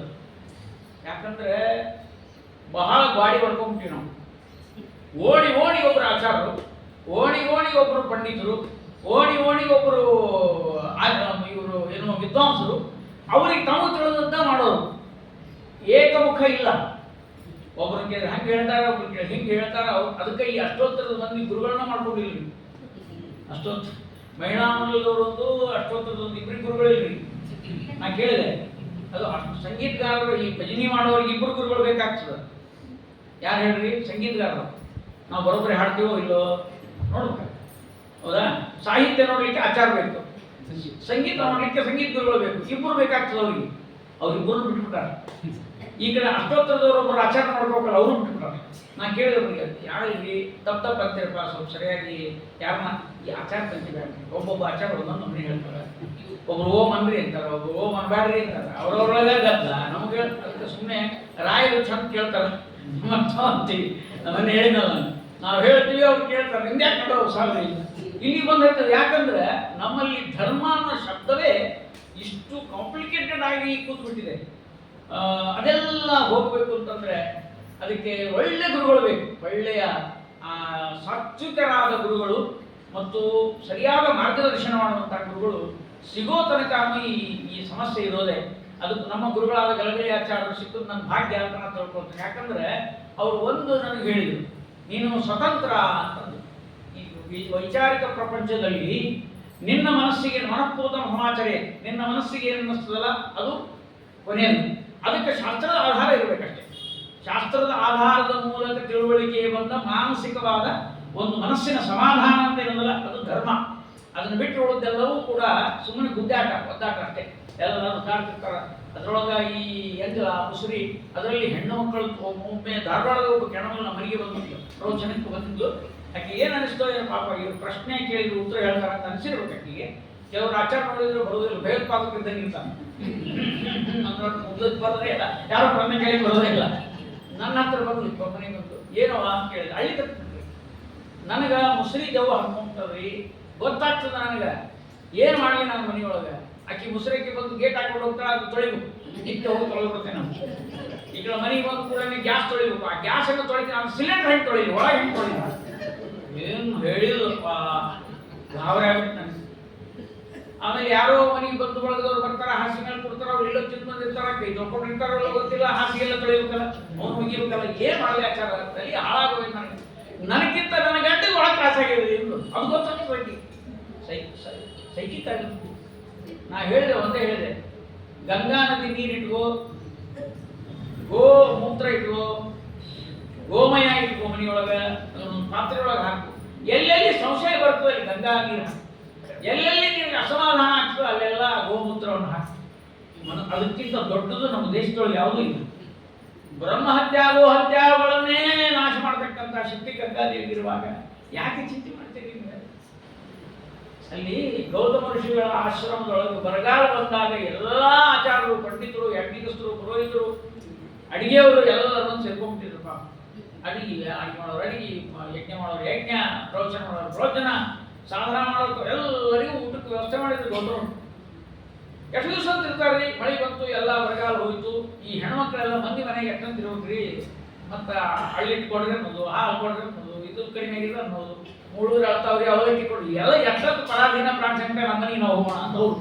ಇವು ಆಚಾರ್ಯರು ಹೌದು ಅಂತ ಗೌತಮರ ಕೇಳಬೇಕು ಹೆಂಗ ಅವ್ರು ಮುಂದೆ ಮಾತಾಡೋ ಧೈರ್ಯ ಇಲ್ಲ. ತಪಸ್ವಿಗಳು, ಮಹಾ ಜ್ಞಾನಿಗಳು ಅಂದ್ಕೂಡಲೇ ಏನು ಮಾಡೋದು ಅಂತ ಗೊತ್ತಾಗಲಾಗಿದ್ದಾಗ ಗಣಪತಿ ಬಂದು ಈ ಆಚಾರದಲ್ಲಿ ಯಾಕ್ರಿ ಏನೋ ಚಿಂತೆ ಮಾಡ್ಲಿಕ್ಕೆ ಗಣಪತಿ ಕೇಳಿದೆ, ಇಲ್ಲಪ್ಪ ಹಿಂಗಾಗಿರೋ ಸಮಸ್ಯೆ, ಅದಕ್ಕೆ ಇಲ್ಲ ನಾನು ವ್ಯವಸ್ಥೆ ಮಾಡ್ತೀನಿ ಇಂದ. ಆತ ಯಾಕೆ ಬಂದಿದ್ದ ಅಂದ್ರೆ ಈ ಗಂಗಾದೇವಿ ಮಹಾದೇವ್ರ ತಲೆ ಮೇಲೆ ಕೂತಿದ್ಲಲ್ಲ, ಆಕೆ ತಾಯಿ ಮಗನ ಕರೆದು ಹೇಳಿದ್ಲು, ಗಣಪತಿನ ಕರೆದು ಒಂದು ವಾರ ತಿಂಗಳಾಗ್ಯದ ಈ ಚಿಂತೆ ಭಾಳ ನೋಡ್ಪ, ಯಾಕೆ ನಿಮ್ಮಪ್ಪ ಆ ಗಂಗಾಂತನ ತಲೆ ಮೇಲೆ ಇಟ್ಕೊಂಡು ಕೂತಾನ, ನನಗಿದ್ದ ಒಂಥರ ತ್ರಾಸಾಗಿರ್ತದ, ಅದಕ್ಕೆ ಸ್ವಲ್ಪ ಒಂದು ಕೆಳಗೆ ಸುಖಲ್ಲ, ಏನ್ ಕಾಳು ನೋಡಿ ನಾ ಮಾಡ್ತೀನಿ ಅಂತ ಹೇಳಿ ಪಾಪ ಬುದ್ಧಿವಂತನಾದ ಗಣಪತಿ ಬಂದು ಈ ಬ್ರಾಹ್ಮಣ ತಲೆ ತುಂಬಿದ. ಒಂದು ದರ್ಬಿ ಅಗಲ ಮಾಡ್ರಿ, ಅದು ಹೊಲ್ದಾಗ ಬಿಡ್ರಿ, ಅದೆಲ್ಲ ಬೀಳ್ತದ, ಅಲ್ಲೇ ನೀವು ರಿಮೋಟ್ ಕಂಟ್ರೋಲ್ ಇಟ್ಕೊಂಡ್ಬಿಡ್ರಿ, ಅದು ಆಚಾರ್ಯರಿಗೆ ಗೌತಮ ಋಷಿಗಳಿಗೆ ಗೃಹತ್ಯ ಬಂದದ ಅಂತ ಒಂಚೂರು ಹೋಗ್ಬಿಡ್ರಿ ಎಲ್ಲರೂ. ಏನು ರೂಪಾಯಿ ಹೇಳಿಬಿಟ್ಟು ಮಾರಾಯ ಭಾಳ ಚಲೋ ಆಯ್ತಂದ್ರು. ದರ್ಬಿ ಅಗಲ ಮಾಡಿದ್ರು, ಪ್ರಾಣ ಪ್ರತಿಷ್ಠಾಪನೆ ಮಾಡಿದ್ರು. ಬ್ರಾಹ್ಮಣರಿಗೆ ಏನು ಶಕ್ತಿ ರೀ, ಪ್ರಾಣ ಪ್ರತಿಷ್ಠಾಪನೆ ಮಾಡಿದ್ರು. ದೈವಾಧೀನಂ ಜಗತ್ ಸರ್ವಂ ಮಂತ್ರಾಧೀನಂತು ದೈವತಂ. ಮಂತ್ರಾಧೀನ ಯಾರು? ದೇವರು. ಎಲ್ಲಾ ದೇವತೆಗಳು ಮಂತ್ರಾಧೀನ. ಮಂತ್ರ ಹೇಳಿದ್ರೆ ಎಲ್ಲಿ ಚರಿತ್ರೆಯಲ್ಲಿ ಬರ್ತಾರೆ ನೋಡ್ರಿ. ತನ್ಮಂತ್ರಂ ಬ್ರಾಹ್ಮಣಾಧೀನಂ. ಆ ಆಕಳದೊಳಗೂ ಪ್ರಾಣ ಪ್ರತಿಷ್ಠಾಪನೆ ಮಾಡಿದ್ರು. ಆಕಳ ಬಂದ್ಬಿಡ್ತದೆ, ಎದ್ದು ಬಂದು ಎಲ್ಲ ತಿರುಗಾಡಿಕತ್ತು, ಹೊಲಗೆಲ್ಲ ತಿನ್ಲಿಕತ್ತು. ಗೌತಮ ಕಲ್ಲು, ಸಣ್ಣ ಕಲ್ಲು ಇಲ್ಲ, ಏನು ಕೊಡ್ಲಿಕ್ಕೆ ನೋಡಿದ್ರ, ಏನು ಸಾಯವ್ ನೋಡಿದ್ರ, ಸುಮ್ಮನೆ ಹಿಂಗೆ ಅಂದ್ರು ಅಂದೋನು ಹಿಂಗೆ ಒಗೆಯೋದು ನೋಡ್ಲಿಕ್ಕತ್ತಿದ್ರು. ಇವ್ರು ಪ್ರಾಣ ತೆಗೆದೋಗ್ಬಿಟ್ರು. ಮಂತ್ರದ ಉಪಯೋಗ ಅಲ್ಲಿ ಮಾಡಿಬಿಟ್ರು ಪಾಪ ಆಚಾರ ಮಂತ್ಯ. ಹೋಯ್ತು, ಬಿದ್ದು ಬಿಡ್ತು. ಬಿದ್ದು ಕೂಡಲೇ ಗೋಹತ್ಯೆ ಮಾಡಿದ್ರು. ಗಂಟು ಬಿಟ್ಟು ಕಂಡ್ರೆ ನಡ್ರೆ ಅಂತ ಏನೋ ಬಟ್ಟೆ ಬಿಟ್ರು ಪಾಪ. ಅವ್ರಿಗೆ ಮನಸ್ಸಿಗೆ ಭಾಳ ದುಃಖ ಆಯ್ತು. ಗೌತಮ ಇಷ್ಟು ಮಂದಿ ಬ್ರಾಹ್ಮಣರಿಗೆ ಭೋಜನ ಮಾಡಿಸ್ತಿದ್ದೆ, ಒಬ್ಬ ಬ್ರಾಹ್ಮಣ ಸಿಗೋದೇ ಕಷ್ಟ. ಅದು ಕಲಿಯುಗದೊಳಗೆ ಇಷ್ಟೆಲ್ಲ ಬ್ರಾಹ್ಮಣರಿಗೆ ಭೋಜನ ಮಾಡಿಸಿ ವ್ಯವಸ್ಥೆ ಮಾಡಿದ್ದೆ. ಅಯ್ಯೋ ನನಗೆ ಹಿಂಗಾಯ್ತಲ್ಲ ಅಂತ ಕ್ರಾಸ್ ಮಾಡ್ಕೊಂಡು ಕೂತಿದ್ರು. ಗಣಪತಿ ಬಂದಾಗ ಯಾಕ್ರಿ ಗೌತಮ್ ಏನ ಅವರೇ ಮಾಡಿದ್ದರು ಕೆಲಸ, ಏನಿಲ್ಲ ಹಿಂಗಾಗಿಲ್ಲ. ನಮ್ಮಪ್ಪನ ತಲೆ ಮೇಲೆ ಗಂಗಾ ಇದ್ದಾಳ, ಆಕೆ ಕಳಿಸ್ಬಿಡ್ರಿ ಅಂತ. ಸರಿ, ಎಲ್ಲೋ ನಿಮ್ಮಪ್ಪ ನೀವು ತಪಸ್ಸು ಮಾಡಿದ್ರೆ ಬಂದೇ ಬಿಡ್ತಾನಂದ್ರು. ಓಂ ನಮಃ ಶಿವಾಯ ಅಂದ್ರು, ಪಂಚಾಕ್ಷರಿ ಮಂತ್ರ ಹೇಳಿದ್ರು, ಅನುಸಂಧಾನ ಮಾಡಿದ್ರು, ಅದೆಲ್ಲ ತತ್ವನ್ಯಾಸ ಮಂತ್ರಕನ್ಯಾಸ ಮಾಡಿ ಎಲ್ಲ ತರಹದ ಆ ಅಂಗಾಂಗ ನ್ಯಾಸಗಳನ್ನೆಲ್ಲ ಮಾಡಿ ಓಂ ನಮಃ ಶಿವಾಯ ಅಂದ್ರು ಬಂದು ನಿಂತ್ಬಿಟ್ರು. ಮಹಾದೇವ್ ಗೌತಮ ಋಷಿಗಳೇ ಏನ್ ಬೇಕಾಗಿದೆ ಅಂದ್ರು. ಇಲ್ಲಿ ತಲೆ ಮ್ಯಾಲಿನ ಗಂಗಾ ಸ್ವಲ್ಪ ನಮ್ಗೆ ಬೇಕಾಗಿದೆ, ಇಳಿಸ್ತೀರಿ ಅದಕ್ಕೆ ನೋಡ್ರಿ ಯಾರ್ಯಾರು ಹೇಳಿದ್ರು ಕೇಳಾರ್ದು. ಆದ್ರೆ ಗಂಗಾ ಕಳಿಸಿದ್ದಾರೆ. ಗಂಗಾದೇವಿ ವೃದ್ಧ ಗಂಗಾ ಅಂತ ಅವಳಿಗೆ ಹೆಸರು ಬರ್ತಾ ಇದ್ದಾಳೆ. ಎಲ್ಲಿ ಆಶ್ರಮಕ್ಕೆ ಬಂದು ಗೌತಮರ ಆಶ್ರಮದಲ್ಲಿ, ಆ ಆಶ್ರಮದಲ್ಲಿ ಬಿದ್ದ ಆಕಳ ಮೇಲೆ ಅದು ನೀರು ಹರಿದು ಬಿಡಿತು. ಆಮೇಲೆ ಇವರು ಸ್ನಾನ ಮಾಡಿದರು. ಮನಸ್ಸಿನ ಭಾವನೆಗಳಷ್ಟು ವಿಚಿತ್ರ ಇರ್ತದೆ. ಗಂಗಾ ನೀರು ಸ್ನಾನ ಮಾಡಿ ಎದ್ದು ಕೂಡ ತಲೆಗೆಲ್ಲ ಹೋಗ್ಬಿಟ್ಟು ನೋಡ್ರಿ. ನಾ ಗೋಹತ್ಯೆ ಮಾಡಿ ಗೋನೆ ಅಲ್ಲದು, ಗೋನೆ ಅಲ್ಲ ಅಂದ್ರೆ ಹಟ್ಟೆ ಹೆಂಗಾಗ್ತದ್ರಿ.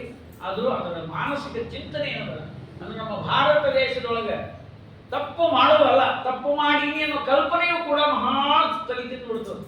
ಅಂಥ ರೀತಿಯಾಗಿ ಆ ಗೋವನ್ನು ಇದು ಮಾಡಿದ್ರು, ಆ ಭಾಗವನ್ನು ಕಳ್ಕೊಂಡಿದ್ದಾರೆ. ಗೋದ, ಗೋ ಅಂದ್ರೆ ಆಕಳನ್ನು, ದಾ ಅಂದ್ರೆ ಬದುಕಿಸಿಕೊಟ್ಟ, ವಾರಿ ಅಂದ್ರೆ ನೀರು, ಗೋದಾವರಿ ನದಿ ಅಂತ ಆಯ್ತು. ವೃದ್ಧಗಂಗಾ, ಆಮೇಲೆ ಈ ಗಂಗಾ ಬಂದಾಳ್ರಿ, ಮೊದಲು ವೃದ್ಧಗಂಗಾ. ಏನು ಅದ್ಭುತವಾದ ಕಥೆಗಳು ನಮ್ಮ ದೇಶದಲ್ಲಿ. ಅದಕ್ಕೆ ಬ್ರಹ್ಮ ಹತ್ಯಾ ದೋಷ ಹೋಗಿಲ್ವಾ, ನಿನ್ನ ಮನೆಯಾಗಿನ ದೋಷ ಹೋಗೋದಿಲ್ಲೇನು ಅಂತ ಹೇಳಿದ ಮೇಲೆ ಆಕೆ ಸ್ವಲ್ಪ ತಲೆಯಾಗ ಸಮಾಧಾನ ಆಯ್ತು. ಮತ್ತೆ ಹೋಗಿ ಫೋನ್ ಮಾಡಿ ಸ್ವಲ್ಪ ಆರಾಮಾಗಿನ್ರಿ ಈಗ ಅಂತ ಹೇಳಿ ಸೈಕ್ರಿಯಾಟಿಸ್ಟು ಆಗಿಬಿಟ್ಟಿವಿ ನಾವೀಗ. ಅದಕ್ಕೆ ತೀರ್ಥ ಪ್ರಬಂಧದ ಮೇಲೆ PhD ಮಾಡಿದ ತಕ್ಷಣ ಇನ್ನೊಂದು ಡಾ ಅಂತ ಹಾಕೊಂಡ್ಬಿಟ್ಟಿವಿ ನಾವು. ಏನು ಮಾಡೋದು, ಅನಿವಾರ್ಯ. ವಾದರಾಜ ಶ್ರೀಪಾದಂಗಳವ್ರ ಅನುಗ್ರಹ ಅಂತ ಹೇಳ್ಬೇಕಷ್ಟೇ. ಡಾ ಅಂತ ಹಾಕೊಂಡ್ರೆ ಡಾಕ್ಟರ್ ಆಗಿ. ಡಾಕ್ಟರ್ ಅಂದ್ರೆ ಔಷಧ ಕೊಡೋ ಡಾಕ್ಟರ್ ಅಲ್ಲ, ತಲೆಯನ್ನು ಸರಿ ಮಾಡುವ ಡಾಕ್ಟರ್ ನಾವಾದ್ರೆ ಆ ಎಲ್ಲ ಗುರುಗಳು, ಎಲ್ಲ ಆಚಾರ್ಯರು, ಎಲ್ಲ ಯತಿಗಳು, ಮಧ್ವಾಚಾರ್ಯರಿಂದ ಹಿಡ್ಕೊಂಡು ಎಲ್ಲ ಯತಿಗಳು, ಗುರುಗಳು ನನಗೆ ಅನುಗ್ರಹ ಮಾಡಿದರೆ ನನ್ನಿಂದ ಆ ಫಲ ಸಮಾಜಕ್ಕೆ ಆದ್ರೆ ಬಹಳ ನಾನು ಸಂತೋಷ ಪಡ್ತೇನೆ ಅಷ್ಟೇ. ನಾನು ಇನ್ನೇನಿಲ್ಲ. ಮಾನಸಿಕವಾದಂತಹ ಎಷ್ಟು ಜನ ಓಡಾಡ್ತಾರೆ, ಭಾಳ ತ್ರಾಸ ಆಗ್ತದೆ ನನಗೆ. ಏನು ಮಾಡಿ, ಎಲ್ಲ ತಾಯಿಯಂದ್ರೆ ಒಂದೊಂದು ಮಂತ್ರ ತಿಳಿಸ್ಕೊಡೋದು ಏನೇನೋ ಹೇಳ್ತಾರೆ. ಅವ್ರು ಹೇಳೋದು ನೋಡಿದರೆ ನಮಗೆ ಭಾಳ ತ್ರಾಸ. ನಮ್ಮ ಸಮಸ್ಯೆ ಯಾಕೆ ಕೇಳೋದು ಬಿಡ್ರಿ, ನಮಗೂ ಇರ್ತಾವ 108 ಇರ್ತಾವ. ಆಚಾರ್ಯ ನೀವು ಹೆಂಗಿದ್ದೀರಿ ಅಂತ ಯಾಕೆ ಕೇಳೋದು, ನಿಮಗೇನಾಗಿದೆ? ದೇವರೇ ಇದ್ದಾರಲ್ಲ, ನಿಮ್ಮ ಹತ್ರ ದೇವರು ಇದ್ದಾರ, ಗುರುಗಳಿದ್ದಾರ, ಇಂತಹ ಪ್ರವಚನ ಮಾಡ್ತೀರಿ, ನಿಮಗೆ ಏನೂ ಆಗೋದಿಲ್ಲ ಅಂತಲೇ ಎಲ್ಲ ತಲೆಯಾಗಿರ್ತದೆ. ಆದರೆ ಅವ್ರು ಹಂಗೆ ಇರಲಿ ಅಂತ ನಾನು ಬಯಸ್ತೀನಿ. ಯಾಕಂದ್ರೆ ನಾವು ಆರಾಮಿದ್ದೀವಿ ಅಂತ ತಿಳ್ಕೊಂಡಾಗ ನಮ್ಮಿಂದ ಅವರಿಗೆ ಫಲ ಇರ್ತದಲ್ಲ, ಅದ್ಭುತವಾಗಿರ್ತಕ್ಕಂಥದ್ದು. ಈ ಮುಸುರಿ, ಎಂಜಲ ಇವೆಲ್ಲ ಪಾಪವನ್ನು ಕಳೆಯುವ ಶಕ್ತಿ ನಮ್ಮ ತಾಯಿಗೆ, ಗಂಗಾದೇವಿಗೆ ಇದೆಯವ. ಅದಕ್ಕೆ ನೀವೇನು ಮಾಡಬೇಕು ಅಂದ್ರೆ, ಅದೇನು ಮಾಡ್ಲಿಕ್ಕತ್ತೀರಿ ಅಂದರೆ ಆ ಸ್ನಾನಕ್ಕೆ ಹೋಗಿ ಹೊರ ಬಂದಾಗ ಒಳಗೆ ಹೋದಾಗ ಯಾವ ಸ್ಥಿತಿಯೊಳಗೆ ಇರ್ತಿರಲ್ಲ, ಬರೋದ್ರೊಳಗೆ ಬದಲಾಗಬೇಕು ಅಂದ್ರೆ ಆ ಸ್ನಾನ ಮಾಡಿದ್ದಕ್ಕೆ ಅರ್ಥ. ನಿನ್ನೆ ಹೇಳಿದಲ್ಲ, ಸ್ನಾನಂ ನಾಮ ಕಿಂ, ಸ್ನಾನಂ ನಾಮ ಮನೋಮಲತ್ಯಾಗ. ಮನಸ್ಸಿನಲ್ಲಿ ಇದ್ದಂತಹ, ಅದಕ್ಕಿಂತ ಮೊದಲು, ಸ್ನಾನಕ್ಕಿಂತ ಮೊದಲು ಮನೆಯಲ್ಲಿದ್ದ ಜಗಳ, ಗದ್ದಲ, ಸಂಸಾರ, ಹೊಡೆದಾಟ ಓಟ್ ತುಂಬಿಕೊಳ್ಳೋ ಹೋಗಿರ್ತೀವಲ್ಲ, ಹೊರ ಬರೋದ್ರೊಳಗೆ ಬದಲಾಗೋಗ್ರಿ, ಅದು ಸ್ನಾನ ಮಾಡಿದಂಗೆ. ಬೇಂದ್ರೆ ಅವರು ಹೇಳಿದ್ರು, ಯಾರೋ ಕೇಳಿದ್ರು, ಆ ಗಂಗಾ ನದಿ ಹೋಗಿರ್ತಾರಲ್ಲ, ಸ್ನಾನ ಮಾಡ್ಕೊಂಡು ಪಾಪ ಹೋಗಿರ್ತಾವಲ್ಲ, ಅದು ಹೆಂಗ್ರಿ ಎಲ್ಲಿ ಹೋಗಿರ್ತಾವ ಅಂತ ಕೇಳಿದ್ರಂತ. ಅಂತ ಅವ್ರು ಹೇಳಿದ್ರು, ಎಲ್ಲಿ ಹೋಗಿದ್ರು ದಂಡಿ ಮೇಲೆ ಕೂತಿರ್ತಾವಂತ. ನೀವೆಲ್ಲ ಸ್ನಾನ ಮಾಡಲಿಕ್ಕೆ ಹೋಗಿರ್ತಾರಲ್ಲ, ನೀವು ಮಾಡಿದ ಪಾಪ ಎಲ್ಲ ನೀರು ಮುಟ್ಟಂಗಿಲ್ಲ, ಅವು ಹೆದರಿಕೆ, ಅವ್ ಮ್ಯಾಲ ಕೂತಿರ್ತಾವ ದಂಡಿ ಮೇಲೆ. ಈ ಸ್ನಾನ ಮಾಡಿದವ ಮ್ಯಾಲ ಬಂದಾಗ ಆ ಪಾಪಗಳೆಲ್ಲ ಇವ ನಮ್ಮವ ಅಂತ ಗುರ್ತಚ್ಚಿದ್ರಷ್ಟೇ ಒಳಗೆ ಹೋಗ್ತಾವ. ಅಂದ್ರೆ ಬರೋದ್ರ ಬದಲಾಗಿರ್ಬೇಕು, ಅವ ಬದಲಾಗಬೇಕು. ಇಲ್ಲ ನಾವು ಅವ ಅದೇ ಮೊದಲಿನ ತಲೆಗಿತ್ತಂದ್ರೆ ಬಾ ಅವನ ನಿಮ್ಮ ಒಳಗೆ ಹೋಗ್ತೀವಿ ಅಂತ ಬಹಳ ಹುಷಾರಾಗಿರ್ಬೇಕು. ನಮ್ಮನ್ನು ನಾವು ಬದಲು ಮಾಡ್ಕೊಳ್ಳೋದೇ ಇದ್ರೆ ದೇವತೆಗಳು ಏನ್ ಮಾಡ್ತಾರೆ? ವಿವೇಕ. ಅದೇ ಹೇಳಿದ್ರು, ಸ್ವಾತಂತ್ರ್ಯ ಅಂದ್ರೆ ಭಗವಂತ ಕೊಟ್ಟ ವೈಚಾರಿಕ ಶಕ್ತಿಯನ್ನ ಉಪಯೋಗ ಮಾಡೋದು ನಮ್ಮ ಕೈಯಲ್ಲಿ ಕೊಟ್ಟಿದ್ದಾನೆ ಭಗವಂತ. ಇದೆಲ್ಲ ಶಾಸ್ತ್ರೀಯ ವಿಚಾರ.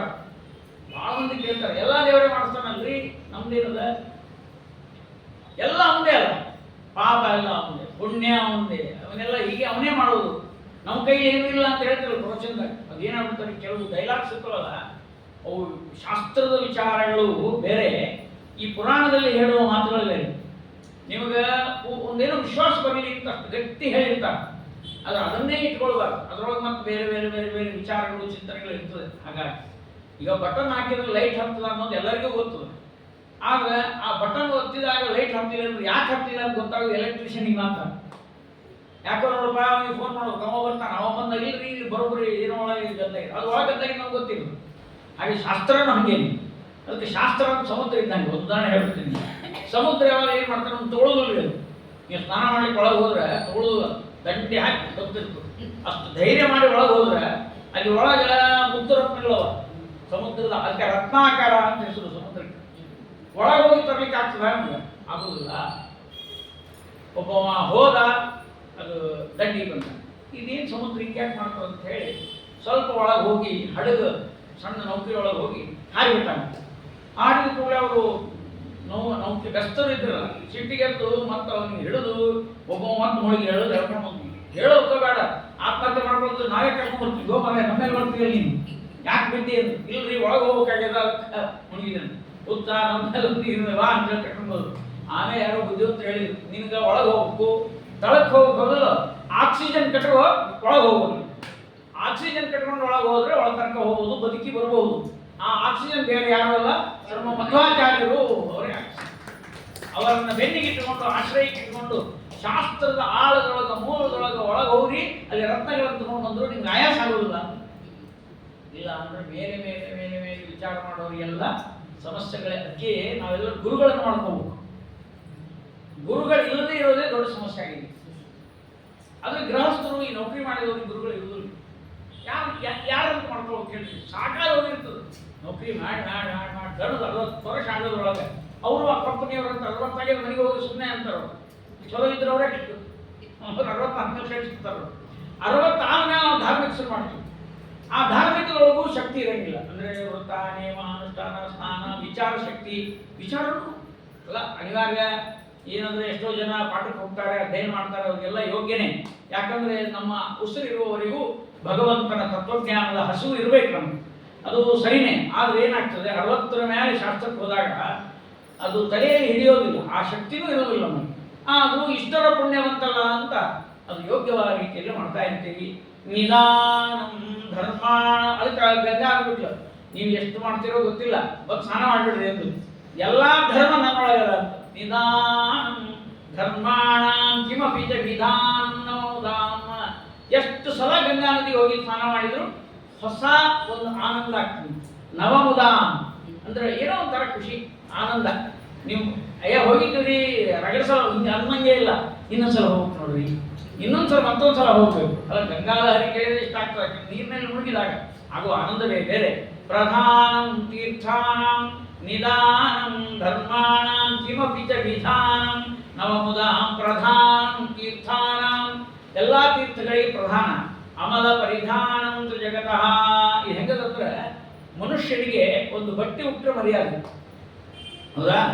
ನಡುಭಾಗದಲ್ಲಿ ಕೊನೆಗೆ ಮೈಮೆ ಮೇಲೆ ಇಲ್ಲಾದರೂ ಪುರುಷರಿಗೆ ಒಂದು ಅಂಗೋಸ್ತ್ರ ಒಂದು ಪಂಜೆಗೆ ಉಟ್ಟುಕೊಂಡ್ರೂ ಕೂಡ ಗೌರವ. ಹಾಗೆ ಇಡೀ ಜಗತ್ತಿಗೆ ನಮ್ಮ ಗೌರವವನ್ನು ಕಾಪಾಡುವ ಒಂದು ಬಟ್ಟೆ ಅಂತಿದ್ರೆ ಅದು ಗಂಗಾ ಅಂತ ನೋಡಿ. ಗಂಗೆ ಬೇಡ ಅನ್ನುವ ಬಟ್ಟೆ ಇಲ್ಲದ ಮನುಷ್ಯನಂತೆ ಅಷ್ಟು ಕಲ್ಪನೆ ಮಾಡಿದ್ದಾರೆ. ಅಮಲ ಪರಿಧಾನ ಜಗತಃ, ಮೂರು ಲೋಕಕ್ಕೆ ಒಂದು ವಸ್ತ್ರ, ಗೌರವವನ್ನು ಕೊಡುವ ಒಂದು ವಸ್ತ್ರ ಅಂದ್ರೆ ಅದು ಗಂಗಾ ನದಿ ಅಂತೆ. ಹೇಗೆ ಕಲ್ಪನೆ ಮಾಡಿ ನೋಡ್ರಿ ಜಗನ್ನಾಥ ಪಂಡಿತ್. ಸಮಾಧಾನ ಬುದ್ಧೇ, ಸಮಾಧಾನ ಎಲ್ಲಿ ಸಿಗುದಿಲ್ಲ, ಅಂಗಡಿಯಾಗಿ ಎಲ್ಲಿ ಸಿಗುದಿಲ್ಲ. ಸಮಾಧಾನ ಸಿಗಬೇಕು ಗಂಗಾ ನದಿಗಳು. ಜೀವನದಲ್ಲಿ ಒಮ್ಮೆ ಹೋಗಿ ಗಂಗೆಯಲ್ಲಿ ಮುಳುಗಿ ಬಂದ್ರೆ ಅದರ ಸಮಾಧಾನ ಇನ್ನೆಲ್ಲೂ ಇಲ್ಲ. ಸಮಾಧಾನ ಬುದ್ಧೇ ಅಥ ಕಲು ತಿರೋಧಾನ ಮದಿಯಾಂ. ಇದರ ಜೊತೆಗೆ ಅಜ್ಞಾನವನ್ನು ಕಳೆದು ಜ್ಞಾನದ ಬೆಳಕನ್ನು ಕೊಡುವ ಶ್ರೀಯಾಮಾಧಾನಂನ ಪರಿಹರತು ತಾಪಂತವಪು. ಆದ್ದರಿಂದ ಈ ನಿನ್ನ ಒಂದು ಅದಕ್ಕೆ ಆಚಾರ ಅಂತಾರೆ, ಧರ್ಮ ಹೇತು ಸಂಸಾರ ಸೇತು ಆನಂದ ಧಾತು ಪ್ರೀತ ತೀರ್ಥಕ್ಷೇತ್ರ ಜಯ ಚೇತು ಶ್ವೇತ ಪಟ ಜಗದ ಪುಣ್ಯನೂತ ಜಗದ ಜೀವ ಜೀವಾತು ನರರ ಅಜ್ಞಾನ ಧೂಮಕೇತು ಸಿರಿಯ ದಾತೆ ಹಿರಿವಾತೆ ನಿನ್ನರ ಸ್ವರೂಪ ನಮ್ಮ ಪಾತು. ಆ ನಿನ್ನ ಅದ್ಭುತವಾದ ಏನು ನೀರಿನ ರೂಪ ಇದೆ ಅದು ನನ್ನನ್ನು ರಕ್ಷಣೆ ಮಾಡಲಿ ಅಂತ ಪ್ರಾರ್ಥನೆ ಮಾಡ್ತಾ ಇದ್ದಾರೆ. ಇನ್ನೊಂದು ಪದ್ಯ ಬಹಳ ಸ್ವಾರಸ್ಯಕರವಾದ ಪದ್ಯ. ಪ್ರಭಾತೆ ಶಾಂತೀನಾಂ ನೃಪತಿ ರಮಣೀನಾಂ ಕುಜಕಟಿ ಗತೋ ಯಾವನ್ಮಾತಃ ಮಿಲತಿ ತವತೋ ಯೈರ್ಮೃಗಮಲಃ. ಕನ್ನಡದಲ್ಲಿ ನೋಡಿಕೊಳ್ಳೋಣ. ಬಹಳ ಸುಂದರವಾಗಿ ಪ್ರಾಸಬದ್ಧವಾಗಿ ಒಳ್ಳೆ ಮನಸ್ಸಿಗೆ ಚಿತ್ರದ ಕಲ್ಪನೆ ಬರುವ ಹಂಗೆ ಆಚಾರ ಮಾಡಿದ್ದಾರೆ. ಅರುಣ ಉದಿಸೆ ಮೈ ತೊಳೆವ ತರುಣ ರಾಜನ್ಯ ರಸಿಕ ರಮಣಿ.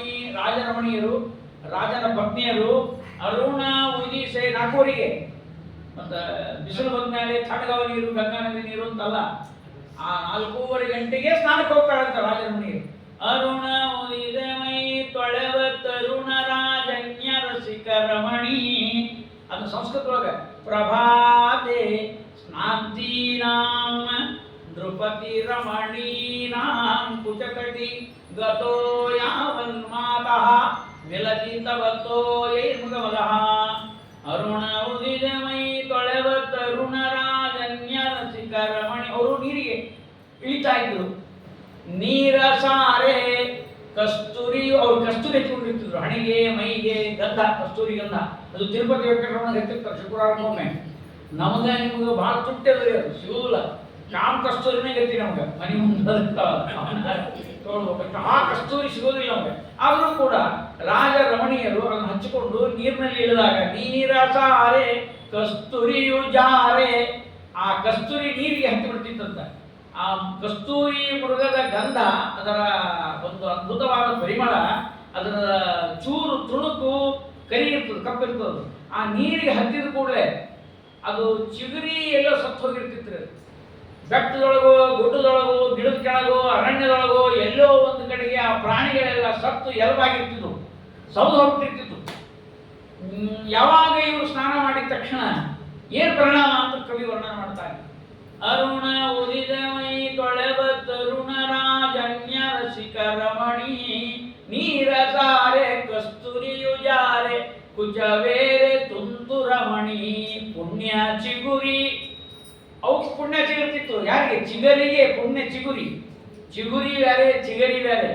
ಪುಣ್ಯ ಚಿಗುರಿ ಮೈ ನಿಮಿರಿ ಚಿಗರಿ ಸುರಪುರ ವಿಮಾನವೇರಿ.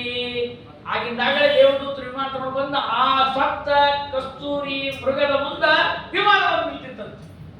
ಅವರು ಆ ಪ್ರಾಣಿ ದೇಹ ಬಿಟ್ಟು ಒಳ್ಳೆ ಸುರ ಶರೀರವನ್ನು ತೆಗೆದುಕೊಂಡು ಅದರೊಳಗೆ ಕೂತ್ಕೊಂಡು ಚೆನ್ನಾಗಿ ಹೊರಟು ನಂದನ ಸ್ವರ್ಗಕ್ಕೆ ಹೋಗ್ತಾ ಇದ್ದಾರೆ. ಅಲ್ಲಿ ಹೇಳ್ತಾ ಇದ್ದಾರೆ ಕವಿ, ಪುಣ್ಯ ಚಿಗುರಿ ಮೈ ನಿಮಿರಿ ಚಿಗರಿ ಸುರಪುರ ವಿಮಾನವೇರಿ ಸ್ವರ್ಗ ಸೇರಿ ನಂದನವ ಸಾರಿ ವಿಹರಿಪವು ಮೃಗ ಶರೀರಿ. ಅಲ್ರಿ, ಅದು ಪ್ರಾಣಿ ಸ್ನಾನ ಮಾಡಿಲ್ಲ. ಆ ಕಸ್ತೂರಿ ಮೃಗದ ಗಂಧ ಹಚ್ಕೊಂಡವರು ರಾಜರಮಣಿಯರು. ಅವ್ರು ಇಲ್ಲಿ ಸ್ನಾನ ಮಾಡಿದ್ರೆ ಅದಕ್ಕೂ ಪುಣ್ಯ ಚಿಗುರ್ತಿತ್ತಲ್ಲ, ಇನ್ನು ನಾವೇ ಹೋಗಿ ಸ್ನಾನ ಮಾಡಿದ್ರೆ ಏನಾಗಬೇಡ ಅಂತ ಕವಿ ಅದಕ್ಕಿಂತ ದೊಡ್ಡದು ನಮ್ಮದು ಮಹತ್ವ ಅಂತ ಹೇಳ್ತಾ ಇದ್ದಾನೆ. ಒಮ್ಮೆ ಅಲ್ಲಿ ಇಂದ್ರದೇವರು ಹೊರಟಿದ್ರು. ಗಂಗಾ ಪುರಾಣ ಅಂತ ಒಂದು ಪುರಾಣ ಅದ ಪುಸ್ತಕ ಗ್ರಂಥ, ಅದು ಓದಿಲ್ಲ, ಇನ್ನೂ ನನಗೆ ಸಿಕ್ಕಿಲ್ಲ ಕೈಯೊಳಗೆ. ವ್ಯಾಖ್ಯಾನಕಾರ ಬರೀತಾರೆ ಗಂಗಾ ಪುರಾಣ ಸ್ಪಷ್ಟಮಸ್ತಿ. ಆ ಗಂಗಾ ಪುರಾಣಗಳು ಒಂದು ಕಥೆ. ಇಂದ್ರದೇವರು ಹೊರಟಿದ್ರು ವಿಮಾನಗಳು. ವಿಮಾನಸ್ಥೇನ ಇಂದ್ರೇಣ ಗಂಗಾ ತೀರೆ ಖೇರತಃ ಕಾಕಾನು ದೃಷ್ಟ್ವಾ ಯುಷ್ಮಾಭಿಃ ಕ್ರೀಡಾರ್ಥಂ ಮಧ್ವನೇ ಆಗಂತವ್ಯಮಿತಿ. ಆ ಇಂದ್ರದೇವರು ಹೇಳ್ತಾರೆ, ಕಾಗೆಗಳೇ ನೀವು ನಮ್ಮ ಊರಿಗೆ ಬರ್ರಿ, ಇಂದ್ರದೇ ಲೋಕಕ್ಕೆ ಬರ್ರಿ ಅಂದ್ರೆ ನಾವೇ ಮನುಷ್ಯರೇನಲ್ಲಿ ಬರ್ಲಿಕ್ಕೆ ಅನ್ನುವಂಥ. ಹಾಗೆ ಮನುಷ್ಯರಿಗೆ ಬುದ್ಧಿ ಇಲ್ಲ, ಅವರು ಭೂಮಿ ಬಿಟ್ಟು ಸ್ವರ್ಗಕ್ಕೆ ಬರ್ಬೇಕಂತ ಪ್ರಯತ್ನ ಮಾಡ್ತಾರೆ, ಗಂಗಾದಲ್ಲಿ ಸ್ನಾನ ಮಾಡಿ ಸ್ವರ್ಗಕ್ಕೆ ಹೋಗ್ಲಿಕ್ಕೆ ಪ್ರಯತ್ನ ಮಾಡ್ತಾರೆ. ನಾವೇ ಮನುಷ್ಯರೇನಂತ ನಾವು ಹೋಗಲ್ಲ, ಇಲ್ಲೇ ಇರ್ತೀವಿ ಅಂತ. ಅವಾಗ ಅವ್ರು ಹೇಳಿದ್ರು, ಕ್ರೀಡಾರ್ಥ ಮಧ್ವನೇ ಆಗಂತವ್ಯಮಿತ್ಯುಕ್ತೆ ಅತ್ರೈವ ನಿವಸಾಮಃ ನ ತವ ಮನೆ ಆಗಮಿಷ್ಯಾಮಃ ಇತಿ ತೈಃ ಉಕ್ತಂ. ಆ ಕಾಗೆ ಹೇಳಿದ್ರು ಅಂತ ನಾವು ಓದುವಲ್ಲಿ ಅದನ್ನು ಆಚಾರ್ಯರು ಮತ್ತು ಜಗನ್ನಾಥ ಪಂಡಿತ ಹೇಳ್ತಾ ಇದ್ದಾರೆ. ಯದಂತ ಖೇಲಂತೋ ಬಹುಲತರ ಸಂತೋಷ ಭರಿತಾಹ. ಅಲ್ಲಿ ಕಾಗೆಗಳು ಆನಂದದಿಂದ ಓಡಾಡ್ತಾವಂತ ಈಗೂ ಕೂಡ. ಬಹುಲತರ ಸಂತೋಷ ಭರಿತಾಹ ನಕಾಕ ನಾಗಾಧೀಶ್ವರ ನಗರ ಸಾಕಾಂಕ್ಷ ಮನಸ. ಯಾವ ತೀರತರು ತಿಳಿಯಾಡಿದರೆ ತೊಟ್ಟಲಾಗಿ ತೂಗಿ ಕಾಗೆ ಇಂದ್ರಪುರಿ ಸುಖವಿರಾಗಿ ತಾನಾಗಿ ತೀರ್ಥಯೋಗಿ. ಈ ಕಾಗಿ ಇಂದ್ರಪುರ ವಿರಾಗಿ ಆಗಿಬಿಟ್ಟಿದ್ದಂಥದ್ದು. ಬೇಡ ಬೇಡ್ರಿ, ಆ ಊರು ಬೇಡ, ಅಲ್ಲಿ ಅರಮನೆ ಬೇಕಾಗಿಲ್ಲ ನಮಗೆ, ನಾವು ಇಲ್ಲೇ ಇರ್ತೀವಿ. ಇಂದ್ರದಡದಿ ನಿಂತಂತ ಸಂತ ಜನ ಜನುಮ ದುಃಖ ಜಾಲ ಕಡಿದು ಬಿಡುವ ತಮ್ಮಡಿಯ ತಡೆಯು ತಡ ವರಿಸಲಾರ್ತಿ ಮೂಲ ತದೇ ತತ್ತೇ ತೀರಂ ಶ್ರಮ ಶಮನ ಧೀರಂ ಭವತುನಃ. ಈ ರೀತಿಯಾಗಿ ಆ ಕವಿಯ ಉತ್ತಮೋತ್ತಮವಾಗಿರ್ತಕ್ಕಂಥ ಅತ್ಯದ್ಭುತವಾದ ಮಹಿಮೆಯನ್ನ ಆ ಕವಿಗಳು ಆ ರೀತಿಯಾಗಿ ವರ್ಣನೆ ಮಾಡ್ತಾ ಇದ್ದಾರೆ. ಇನ್ನೊಂದು ಮಾತನ್ನು ಹೇಳ್ತಾ ಇದ್ದಾರೆ, ನಯತ್ ಸಾಕ್ಷಾತ್ ವೇದೈ ಅಭಿಗಲಿತ ವೇದೈ ಅವಸಿತಂ. ವೇದ ನಮಗೆ ಅರ್ಥ ಆಗುವುದಿಲ್ಲ. ವೇದ ಅಂತೀವಿ ನಾವು, ಮಂತ್ರ ಅಂತೀವಿ, ಅರ್ಥ ಆಗುದಿಲ್ಲ. ಒಂದು ಸಣ್ಣ ಉದಾಹರಣೆ ಹೇಳಿ ಅದರ ನಿರ್ಣಯ ಮಾಡಿ ಮತ್ತೆ ನಾಳೆ ಮಹಾದೇವರಿಗೂ ಈ ಗಂಗಾದೇವಿಗೂ ಅದನ್ನು ಮುಟ್ಟೇ ಇಲ್ಲ ಇನ್ನ ನಾವು ಸುಮ್ಮನೆ ಅಲ್ಲಲ್ಲಿ ಬಂದೀವಿ. ಅದೊಂದು ದೊಡ್ಡ ಘಟನೆ, ಬಹಳ ಸ್ವಾರಸ್ಯಕರವಾದ ಕವಿಯ ಕಲ್ಪನೆಯ ಉತ್ಪ್ರೇಕ್ಷೆಯ ಅತ್ಯಂತ ಮೇರು ಅಂದ್ರೆ ಅದು ಮಹಾದೇವರಿಗೂ ಗಂಗಾದೇವಿ ಮತ್ತು ಪಾರ್ವತಿ ಅವ್ರು ಯಾವ ರೀತಿಯಾಗಿ ಆಯ್ತು ಅಂತ ನಾಳೆ ನೋಡ್ತಾ ಇದ್ದೇವೆ. ಈ ಒಂದು ಮಾತನ್ನು ಹೇಳಿ ಮುಗಿಸ್ತೇನೆ. ವೇದಗಳು ನಮ್ಗೆ ಸರಿಯಾಗಿ ಅರ್ಥ ಆಗೋದು. ಒಬ್ಬನು ಯಾವನು ಬೇರೆ ದೇಶದವ, ನಮ್ಮ ವಿರೋಧಿ ಇದ್ದವ, ಅವನು ಯೂಟ್ಯೂಬ್ನಾಗ ಭಾಷಣ ಮಾಡ ಅದು ನೋಡಿದೆ ನಾನು. ನತಸ್ಯ ಪ್ರತಿಮಾ, ಇದು ವೇದವಾಕ್ಯ. ನತಸ್ಯ ಪ್ರತಿಮಾ ಅಂದ್ರೆ ಏನು? ಪ್ರತಿಮಾ ಅಂದ್ರೆ ವಿಗ್ರಹ. ಅವನ ಅರ್ಥ ಮಾಡ್ಕೊಂಡದ್ದು. ನ ತಸ್ಯ ಪ್ರತಿಮಾ ಅಂದ್ರೆ ಅವನಿಗೆ ಪ್ರತಿಮೆ, ತಸ್ಯ ಅವನಿಗೆ, ಪ್ರತಿಮಾ ಪ್ರತಿಮೆಯು ನ ಇಲ್ಲ. ಆದ್ದರಿಂದ ಹಿಂದೂ ಧರ್ಮದಲ್ಲಿ ಮೂರ್ತಿ ಪೂಜೆಯೇ ಇಲ್ಲ. ವೇದಗಳಲ್ಲಿ ಹೇಳಿದ್ದಾರೆ, ನಿಮ್ಮ ವೇದಗಳಲ್ಲಿ ಹೇಳಿದ್ದಾರೆ ಯಾವ ಮೂರ್ತಿಯನ್ನು ಪೂಜೆ ಮಾಡಬಾರದು ಅಂತ, ನೀವು ಪೂಜೆ ಮಾಡ್ತೀರಿ, ನಿಮಗೆ ಅರ್ಥ ಆಗಿಲ್ಲ ಅಂತ ಅವನ ವಾದ. ಯಾಕಂದ್ರೆ ಸಂಸ್ಕೃತ ಬರ್ತಿತ್ತು ಅವನಿಗೆ, ಸ್ವಲ್ಪ ಕಲ್ತಿದ್ದ. ನ ತಸ್ಯ ಪ್ರತಿಮಾ, ನಿಮಗೂ ಅರ್ಥ ಆಗ್ತದೆ ಪಾಪ. ತಸ್ಯ ಪ್ರತಿಮಾನ, ಅವನಿಗೆ ಪ್ರತಿಮೆನೇ ಇಲ್ಲ, ಎಲ್ಲಿಂದ ಮಾಡ್ತೀರಿ? ಎಲ್ಲ ಪ್ರತಿಮೆಗಳನ್ನು ಮಾಡಿರಲಿ ನೀವು, ನಿಮ್ಮ ಹೊಟ್ಟೆ ತುಂಬಿಸ್ಕೊಳ್ಳಿಕ್ಕೆ ಗುಡಿ ಗಿಡಿ ಕಟ್ಕೊಂಡು ಎಲ್ಲ ಮಾಡ್ಕೊಂಡು ಹೊಂಟಿರಿ ಅಷ್ಟೇ, ವೇದದಲ್ಲಿ ಇಲ್ಲ ಅಂತ ಅವನ ವಾದ. ಆದ್ರೆ ಅದರ ಅರ್ಥ ಸರಿಯಾಗಿ ಮಾಡ್ಕೊಂಡಿಲ್ಲ. ಇದನ್ನ ಹೇಳ್ತೀನಿ, ಪ್ರತಿಮಾ ಅನ್ನೋ ಶಬ್ದಕ್ಕೆ ಸಮಾನ ಅಂತ ಅರ್ಥ ಇದೆ ಸಂಸ್ಕೃತದಲ್ಲಿ. ಯಾಕಂದ್ರೆ ಅವರು ಅಪ್ರತಿಮ ಪಂಡಿತರು ಅಂತ ನೋಡಿ ಕೇಳಿರಲ್ಲ. ಪ್ರತಿಮಾ ಅಂದ್ರೆ ಈಕ್ವಲ್, ಅಪ್ರತಿಮಾ ಅಂದ್ರೆ ಅನ್ಈಕ್ವಲ್ ಅಂತ. ನತಸ್ಯ ಪ್ರತಿಮಾ ಅಂದ್ರೆ ಏನು ಅರ್ಥ ಮಾಡ್ತೀರಿ? ತಸ್ಯ ಅವನಿಗೆ ಅಥವಾ ಬ್ರಹ್ಮನಿಗೆ ಪ್ರತಿಮಾನ ಸಮಾನರಾದವರಿಲ್ಲ. ಲಕ್ಷ್ಮೀಕಾಂತ ಸಮಂತಲೋಪಿಗಳಯನ್ನೈವೇಶು ದುಸ್ತೇಜಂ ಪಶ್ಯಾಮ್ಯುತ್ತಮ ವಸ್ತು ದೂರತರದೋ ಪಾಸ್ತಂ ರಸೋಯೋಷ್ಟಮಃ. ಇದರಲ್ಲಿ ದೇವರಿಗೆ ಸಮಾನರಾದವರಿಲ್ಲ ಅಂತ ಅವ್ರು ಹೇಳಿಕೊಡ್ತಾರೆ ವೇದ. ಆ ಪುರುಷ, ಆ ಪರಬ್ರಹ್ಮನಿಗೆ ಪ್ರತಿಮಾ ಸಮಾನರಾದವರನ್ನ ಇಲ್ಲ ಅಂತ ಹೇಳಿದ್ರೆ ಇವ ವಿಪರೀತ ಅರ್ಥ ಮಾಡಿಟ್ಬಿಟ್ಟ. ಇದು ಅಮಾಮಾಯ ಅಂದ್ರೆ ನಾವು ಬ್ರಾಹ್ಮಣ ಅಲ್ಲ ಏನಲ್ಲ ಹೋಗಿ ನಮ್ಮವರೇ ತಪ್ಪು ಅರ್ಥ ಮಾಡ್ಕೋತಾರೆ. ಎಷ್ಟು ವಿಚಿತ್ರ ಅಂದ್ರೆ, ಈಗ ಒಂದು ಸಣ್ಣ ವಾಕ್ಯವನ್ನು ಹೇಳಿ ಮುಗಿಸ್ತೀನಿ ನಾನು. ಸಹನಾ ಭವತು ಸಹನೋ ಭುನಕ್ತು ಭಾಳ ಮಂದಿ ಹೇಳ್ತಾರೆ. ಇದರ ಅರ್ಥ ಏನಪ್ಪ ಅಂದ್ರೆ ಅವ್ರು ಏನ್ ಮಾಡ್ಬಿಡ್ತಾರ, ಸಹನಾ ಅಂದ್ರೆ ತಾಳ್ಮೆ, ಅವತ್ತು ಅದು ಮುಂದೆ ಏನಿಲ್ಲ ಇಲ್ಲ. ಸಹನ ಅಂದ್ರೆ ತಲೆಗೆ ಎಲ್ಲರೂ ಸಹನೆಯಿಂದಿರಬೇಕು ಅಂದ್ರೆ ಯಾರೇನು ಬೈದ್ರು ಅಂದ್ರು ಈಗ ಇದ್ದೀವಲ್ಲ ಹಿಂದೆ ಸಹನೆ ತಡ್ಕೊಂಡೇ ಬಿಟ್ಟಿವಿ, ಎಲ್ಲರೂ ತಡ್ಕೊಂಡಿವಿ. ಏನು ಮಾಡೋದು? ಸಹನಾ ಅವತ್ತು ಅಂತ ಹಂಗೆ ಅರ್ಥ ಮಾಡಿದ್ರು. ಸಹನೋ ಭುನಕ್ತು, ಎಲ್ಲರೂ ಕೂಡಿ ಊಟ ಮಾಡ್ಬೇಕ್ರಿ, ಭೇದ ಮಾಡಿಲ್ಲ. ವೇದದಲ್ಲಿ ಭೇದ ಹೇಳಿಲ್ಲ. ಇವರು ಎಲ್ಲ ಭೇದ ಮಾಡ್ತಾರೆ, ಪಂಕ್ತಿ ಭೇದ ಮಾಡ್ತಾ ಇರ್ತಾರೆ. ಅದರಲ್ಲಿ ಬ್ರಾಹ್ಮಣರು ಬಹಳ ಪಂಕ್ತಿ ಭೇದ ಮಾಡ್ತಾರೆ. ಸಹನೋ ಗುಣತ್ತು ಅಂತ ಹೇಳಿಲ್ಲ ಅಲ್ಲಿ ಹಿಂಗೆಲ್ಲ ವಾದ ಮಾಡಿ ಒಂದು ಕಾಲೇಜ್ನಾಗ ಒಬ್ಬ ಒಮ್ಮತ್ತು ಮಾತಾಡ್ಬಿಟ್ಟ ಇದನ್ನ ನಾನು ಅಲ್ಲೇ ಇದ್ದೆ, ಲೆಕ್ಚರ್ ಆಗಿದ್ದೆ. ಅವ್ರು ಬಂದರು, ಪರಿಚಯ ಮಾಡಿಸಿದ್ರು ಅವರು, ಇವರು ಸಂಸ್ಕೃತ ಪ್ರೊಫೆಸರ್ ನಮ್ಮಲ್ಲಿ. ನಾವು ಹೇಳಿ ವಿನಂತಿ ಮಾಡ್ಕೊಂಡು ನೀವು ಸಂಸ್ಕೃತ ಓದಿರಿ ಏನೋ ಅಂತ ಕೇಳಿದ್ವಿ. ಇಲ್ಲ ಮತ್ತಿಲ್ಲ ಈ ಅರ್ಥ ಹೆಂಗೆ ಹೇಳಿದ್ರಿ? ಇಲ್ಲ ಯಾರೋ ಹೇಳಿದ್ರು, ಯಾರೋ ಪುಸ್ತಕದಾಗ ಓದಿದೆ ಅದನ್ನು ಮಾಡಿ. ಎಲ್ಲ ಟ್ರಾನ್ಸ್ಲೇಷನ್ ಅಂದ್ರೆ ಏನು? ಟ್ರಾನ್ಸ್ಲೇಟರ್ಸ್ ಆರ್ ಟ್ರೇಟರ್ಸ್ ಅಂತ ನಮ್ಮ ಸಂತ ಇದೆ. ಟ್ರಾನ್ಸ್ಲೇಷನ್ ಮಾಡೋರೆಲ್ಲ ಒಳ್ಳೆಯವರು ಅಪರಾಧಿಗಳು ಇರ್ತಾರೆ. ಅವ್ರು ಸರಿಯಾಗಿ ಮಾಡ್ಯಾರ ಅನ್ನೋ ಗ್ಯಾರಂಟಿ ನಿಮಗೇನು? ಆದ್ದರಿಂದ ಅದು ಹಾಗೆ ಅರ್ಥ ಇಲ್ಲ. ನಾವು ನೋಡಿಬಿಡೋಣ ಏನು ಅರ್ಥ ಅಂತ ನೋಡಿಬಿಟ್ರೆ ಸಾಕು. ಸಹನಾವೂತನಲ್ಲಿ ಸ ಬ್ಯಾರೆ, ಹ ಬ್ಯಾರೆ, ನಾವತ್ತು ಬೇರೆ, ಒಂದೇ ಶಬ್ದ ಅಲ್ವೇ ಅಲ್ಲ. ಸಹ ಅಂದ್ರೆ ಭಗವಂತನು, ಸಹ ಅಂದ್ರೆ ಅವನಂದ್ರೆ ಯಾರು? ಭಗವಂತ. ಜಗತ್ತಿನಲ್ಲಿ ಯಾರಿಗೂ ಹೆಸರು ಎಲ್ಲರಿಗೂ ಆಗಿರ್ತದಲ್ಲ, ಅವನು ಅಂತಂದ್ರೆ ಪರಮಾತ್ಮ ಅಂತಾನೆ ಇಟ್ಕೊಳ್ಬೇಕು, ಇನ್ನೊಬ್ಬರ ಹೆಸರೇ ಇಲ್ಲ ಅಲ್ಲಿ. ಸಹ ಅವನು. ಹ ಅಂದ್ರೆ ಪ್ರಸಿದ್ಧ. ರಾಘವೇಂದ್ರ ಸ್ವಾಮಿ ಹ ಇತಿ ಪ್ರಸಿದ್ಧಾರ್ಥೇ ಅಂತ ಬರೀತಾರೆ ವ್ಯಾಖ್ಯಾನಕಾರ. ಹ ಅನ್ನೋ ಶಬ್ದ ಎಲ್ಲಾದರೂ ಬಂದರೆ ಪ್ರಸಿದ್ಧ ಅಂತ ತಿಳ್ಕೊಳ್ಳೋದು ಅವೇ ಅದು. ಸಹ ಆ ಭಗವಂತನು. ಹ ಅಂದ್ರೆ ಇದು ಪ್ರಸಿದ್ಧವಾಗಿದೆ. ಏನದು ಮುಂದೆ ಹೇಳ್ತೀವಲ್ಲ ಅದು ಪ್ರಸಿದ್ಧವಾಗಿದೆ. ನಾವವತ್ತು, ನೌ ಅವತ್ತು. ನೌ ಅಂದ್ರೆ ನಾವಿಬ್ಬರು. ನಾವಿಬ್ಬರು ಅಂದ್ರೆ ಯಾರು? ಗುರು ಶಿಷ್ಯರು. ಪ್ರವಚನ ಹೇಳುವವರು, ಪ್ರವಚನ ಕೇಳುವವರು. ನಾವಿಬ್ಬರು ಇದ್ದೀವಿಲ್ಲ, ನಾವಿಬ್ಬರು, ನಮ್ಮಿಬ್ಬರನ್ನು ಅಥವಾ ನಾವಿಬ್ಬರಿಗೆ ಅವತ್ತು. ಅವತ್ತು ಅಂದ್ರೆ ಪ್ರವೇಶ ಮಾಡಲಿ. ಅವ ಪ್ರವೇಶನೆ ಏನರ್ಥ? ಪ್ರವಚನ ಮಾಡುವಾಗ ಭಗವಂತ ನನ್ನೊಳಗೆ ಪ್ರವೇಶ ಮಾಡಿ, ನೀವು ಕೇಳುವವರ ಒಳಗೆ ಪ್ರವೇಶ ಮಾಡಿ. ನಾನು ಹೇಳುವಾಗ ಸರಿಯಾಗಿ ಹೇಳಿಸಲಿ, ನೀವು ಕೇಳುವಾಗ ಸರಿಯಾಗಿ ಕೇಳಿಸಲಿ. ಇದು ದೇವರ ಸಂಧಾನ ಇದ್ರೆ ಆಗ್ತದೆ, ಇಲ್ಲಂದ್ರೆ ಆಗುವುದಿಲ್ಲ. ಎಂಥ ಅದ್ಭುತವಾದ ಮಾತು ನೋಡಿ, ಅನುಸಂಧಾನ. ನನ್ನೊಳಗೆ ದೇವರು ಇದ್ದಾನೆ ಅಂತ ನಾನು ವಿಶ್ವಾಸ ಇಟ್ಕೊಂಡು ಪ್ರವಚನ ಮಾಡಿದರೆ ಒಳ್ಳೆಯ ಮಾತುಗಳು ಬರ್ತದೆ. ನಿಮ್ಮಲ್ಲಿಯೂ ಕೂಡ ಸರಿಯಾದ ತಿಳುವಳಿಕೆ ಬರ್ತದೆ. ಅದಕ್ಕೆ ಸಹನಾ ಸ ಹ ನೌ ಅವತ್ತು. ಎರಡನೇ ಬರೋಣ. ಸ ಅಲ್ಲಿ ಸ ಇಲ್ಲ, ಸಹ ನೌ ಬರುತ್ತು. ಸಹ ಅಂದ್ರೆ ಸಹ ಅಂದ್ರೆ ಆ ಭಗವಂತನು. ಇದು ಪ್ರಸಿದ್ಧವಾಗಿದೆ. ಏನು ಪ್ರಸಿದ್ಧವಾಗಿದೆ? ನೌ ಅಂದ್ರೆ ನಮ್ಮಿಬ್ಬರಿಗೆ ಭುನಕ್ತು ಭೋಜನ ಮಾಡಿಸಲಿ. ಯಾವುದು ಭೋಜನ? ಜ್ಞಾನ ಭೋಜನ ಮಾಡಿಸಲಿ. ಯಾರು ಎಂದೂ ಬ್ರಾಹ್ಮಣರ ಊಟಕ್ಕೆ ಬಂದೇ ಇಲ್ರಿ, ಊಟನೇ ಬೇಡ ನಮ್ಗೆ. ನಾವು ಉಪವಾಸ ಬರ್ಕೊಂಡಿವಿ, ಏಕಾದಶಿ ಬರ್ಕೊಂಡಿವಿ, ಉಳಿದ ದಿವಸ ಉಪವಾಸ ಹಾಕಿದ್ರೆ ಹಾಕಿದೆ ಅವರು. ಆದ್ರೆ ಜ್ಞಾನ ಇಲ್ಲದೆ ಇರೋದು ಬೇಡ. ಜ್ಞಾನ ಭೋಜನ ಇಲ್ಲದೆ ಯಾವ ಬ್ರಾಹ್ಮಣ ಇಲ್ಲಿ ಜೀವಿಸುವುದಿಲ್ಲ. ಅದಕ್ಕೆ ಸಹನೋ ಬುನಂತು, ನಮ್ಮ ಒಳಗೆ ಆ ಭೋಜನವನ್ನು ಮಾಡಿಸಿ. ಸಹ ವೀರ್ಯಂಕರವಾಗಿ ಶಕ್ತಿ ಕೊಡಲಿ. ತೇಜಸ್ವಿನ ಅವಧೀತಮಸ್ತು ಮಾಂ ವಿದ್ವಿಷಾವಹಿ. ನಮ್ಮೊಳಗೆ ದ್ವೇಷ ಬರೋದು ಬೇಡ. ನಮ್ಮಿಬ್ಬರೊಳಗೆ ಎಂದೂ ದ್ವೇಷ ಬರಬಾರದು. ಎಲ್ಲಿ ತನಕ ಆಚಾರ್ಯರಿಗೂ, ಪ್ರವಚನಕಾರರಿಗೂ, ಹೇಳುವವರಿಗೂ, ಗುರುಗಳಿಗೂ, ಶಿಷ್ಯರಿಗೂ ದ್ವೇಷ ಬರೋದಿಲ್ಲ, ಅಲ್ಲಿ ತನಕ ಜ್ಞಾನ ಪ್ರಪಂಚ ನಿರಂತರವಾಗಿ ನಡೀತಾ ಇದೆ. ಅದಕ್ಕೋಸ್ಕರ ಆಚಾರ್ಯ ಪೂರ್ವ ರೂಪಂ ಅಂತೇವಾ ಸುತ್ತರ ರೂಪಂ ವಿದ್ಯಾ ಸಂಧಿ ಪ್ರವಚನಗಂ ಸಂಧಾನಂ ಇದನ್ನು ಹೇಳಿದ್ದಾರೆ. ಆದ್ದರಿಂದ ವೇದಗಳು ನಮ್ಗೆ ಅರ್ಥ ಆಗೋದು ಕಷ್ಟ. ಆದ್ದರಿಂದ ಗಂಗಾ ಹೇಳ್ತಾ ಇದ್ದಾಳೆ, ನಿಮಗೆ ವೇದ ಅರ್ಥ ಆಗೋದಿಲ್ಲಲ್ಲ, ಬಂದು ಸ್ನಾನ ಮಾಡಿ ನನ್ನ ಹತ್ರ, ನಾನು ವೇದ ಹೇಳ್ಕೊಡ್ತೀನಿ ಅಂತ ಆ ಗಂಗಾದೇವಿ ಅದು ಮುಂದೆ ಮಾತುಗಳನ್ನು ಹೇಳ್ತಾ ಇದ್ದಾಳೆ. ನಾಳೆ ದಿವಸ ಮಂಗಳ ಮಹೋತ್ಸವ. ತಾವೆಲ್ಲರೂ ಕೂಡ 4 ದಿನ ಹ್ಯಾಂಗ್ ಹೋಯ್ತೋ ಗೊತ್ತಿಲ್ಲ, 5ನೇ ದಿನಕ್ಕೆ ಕಾಲಿಡ್ತಾ ಇದ್ದೇವೆ.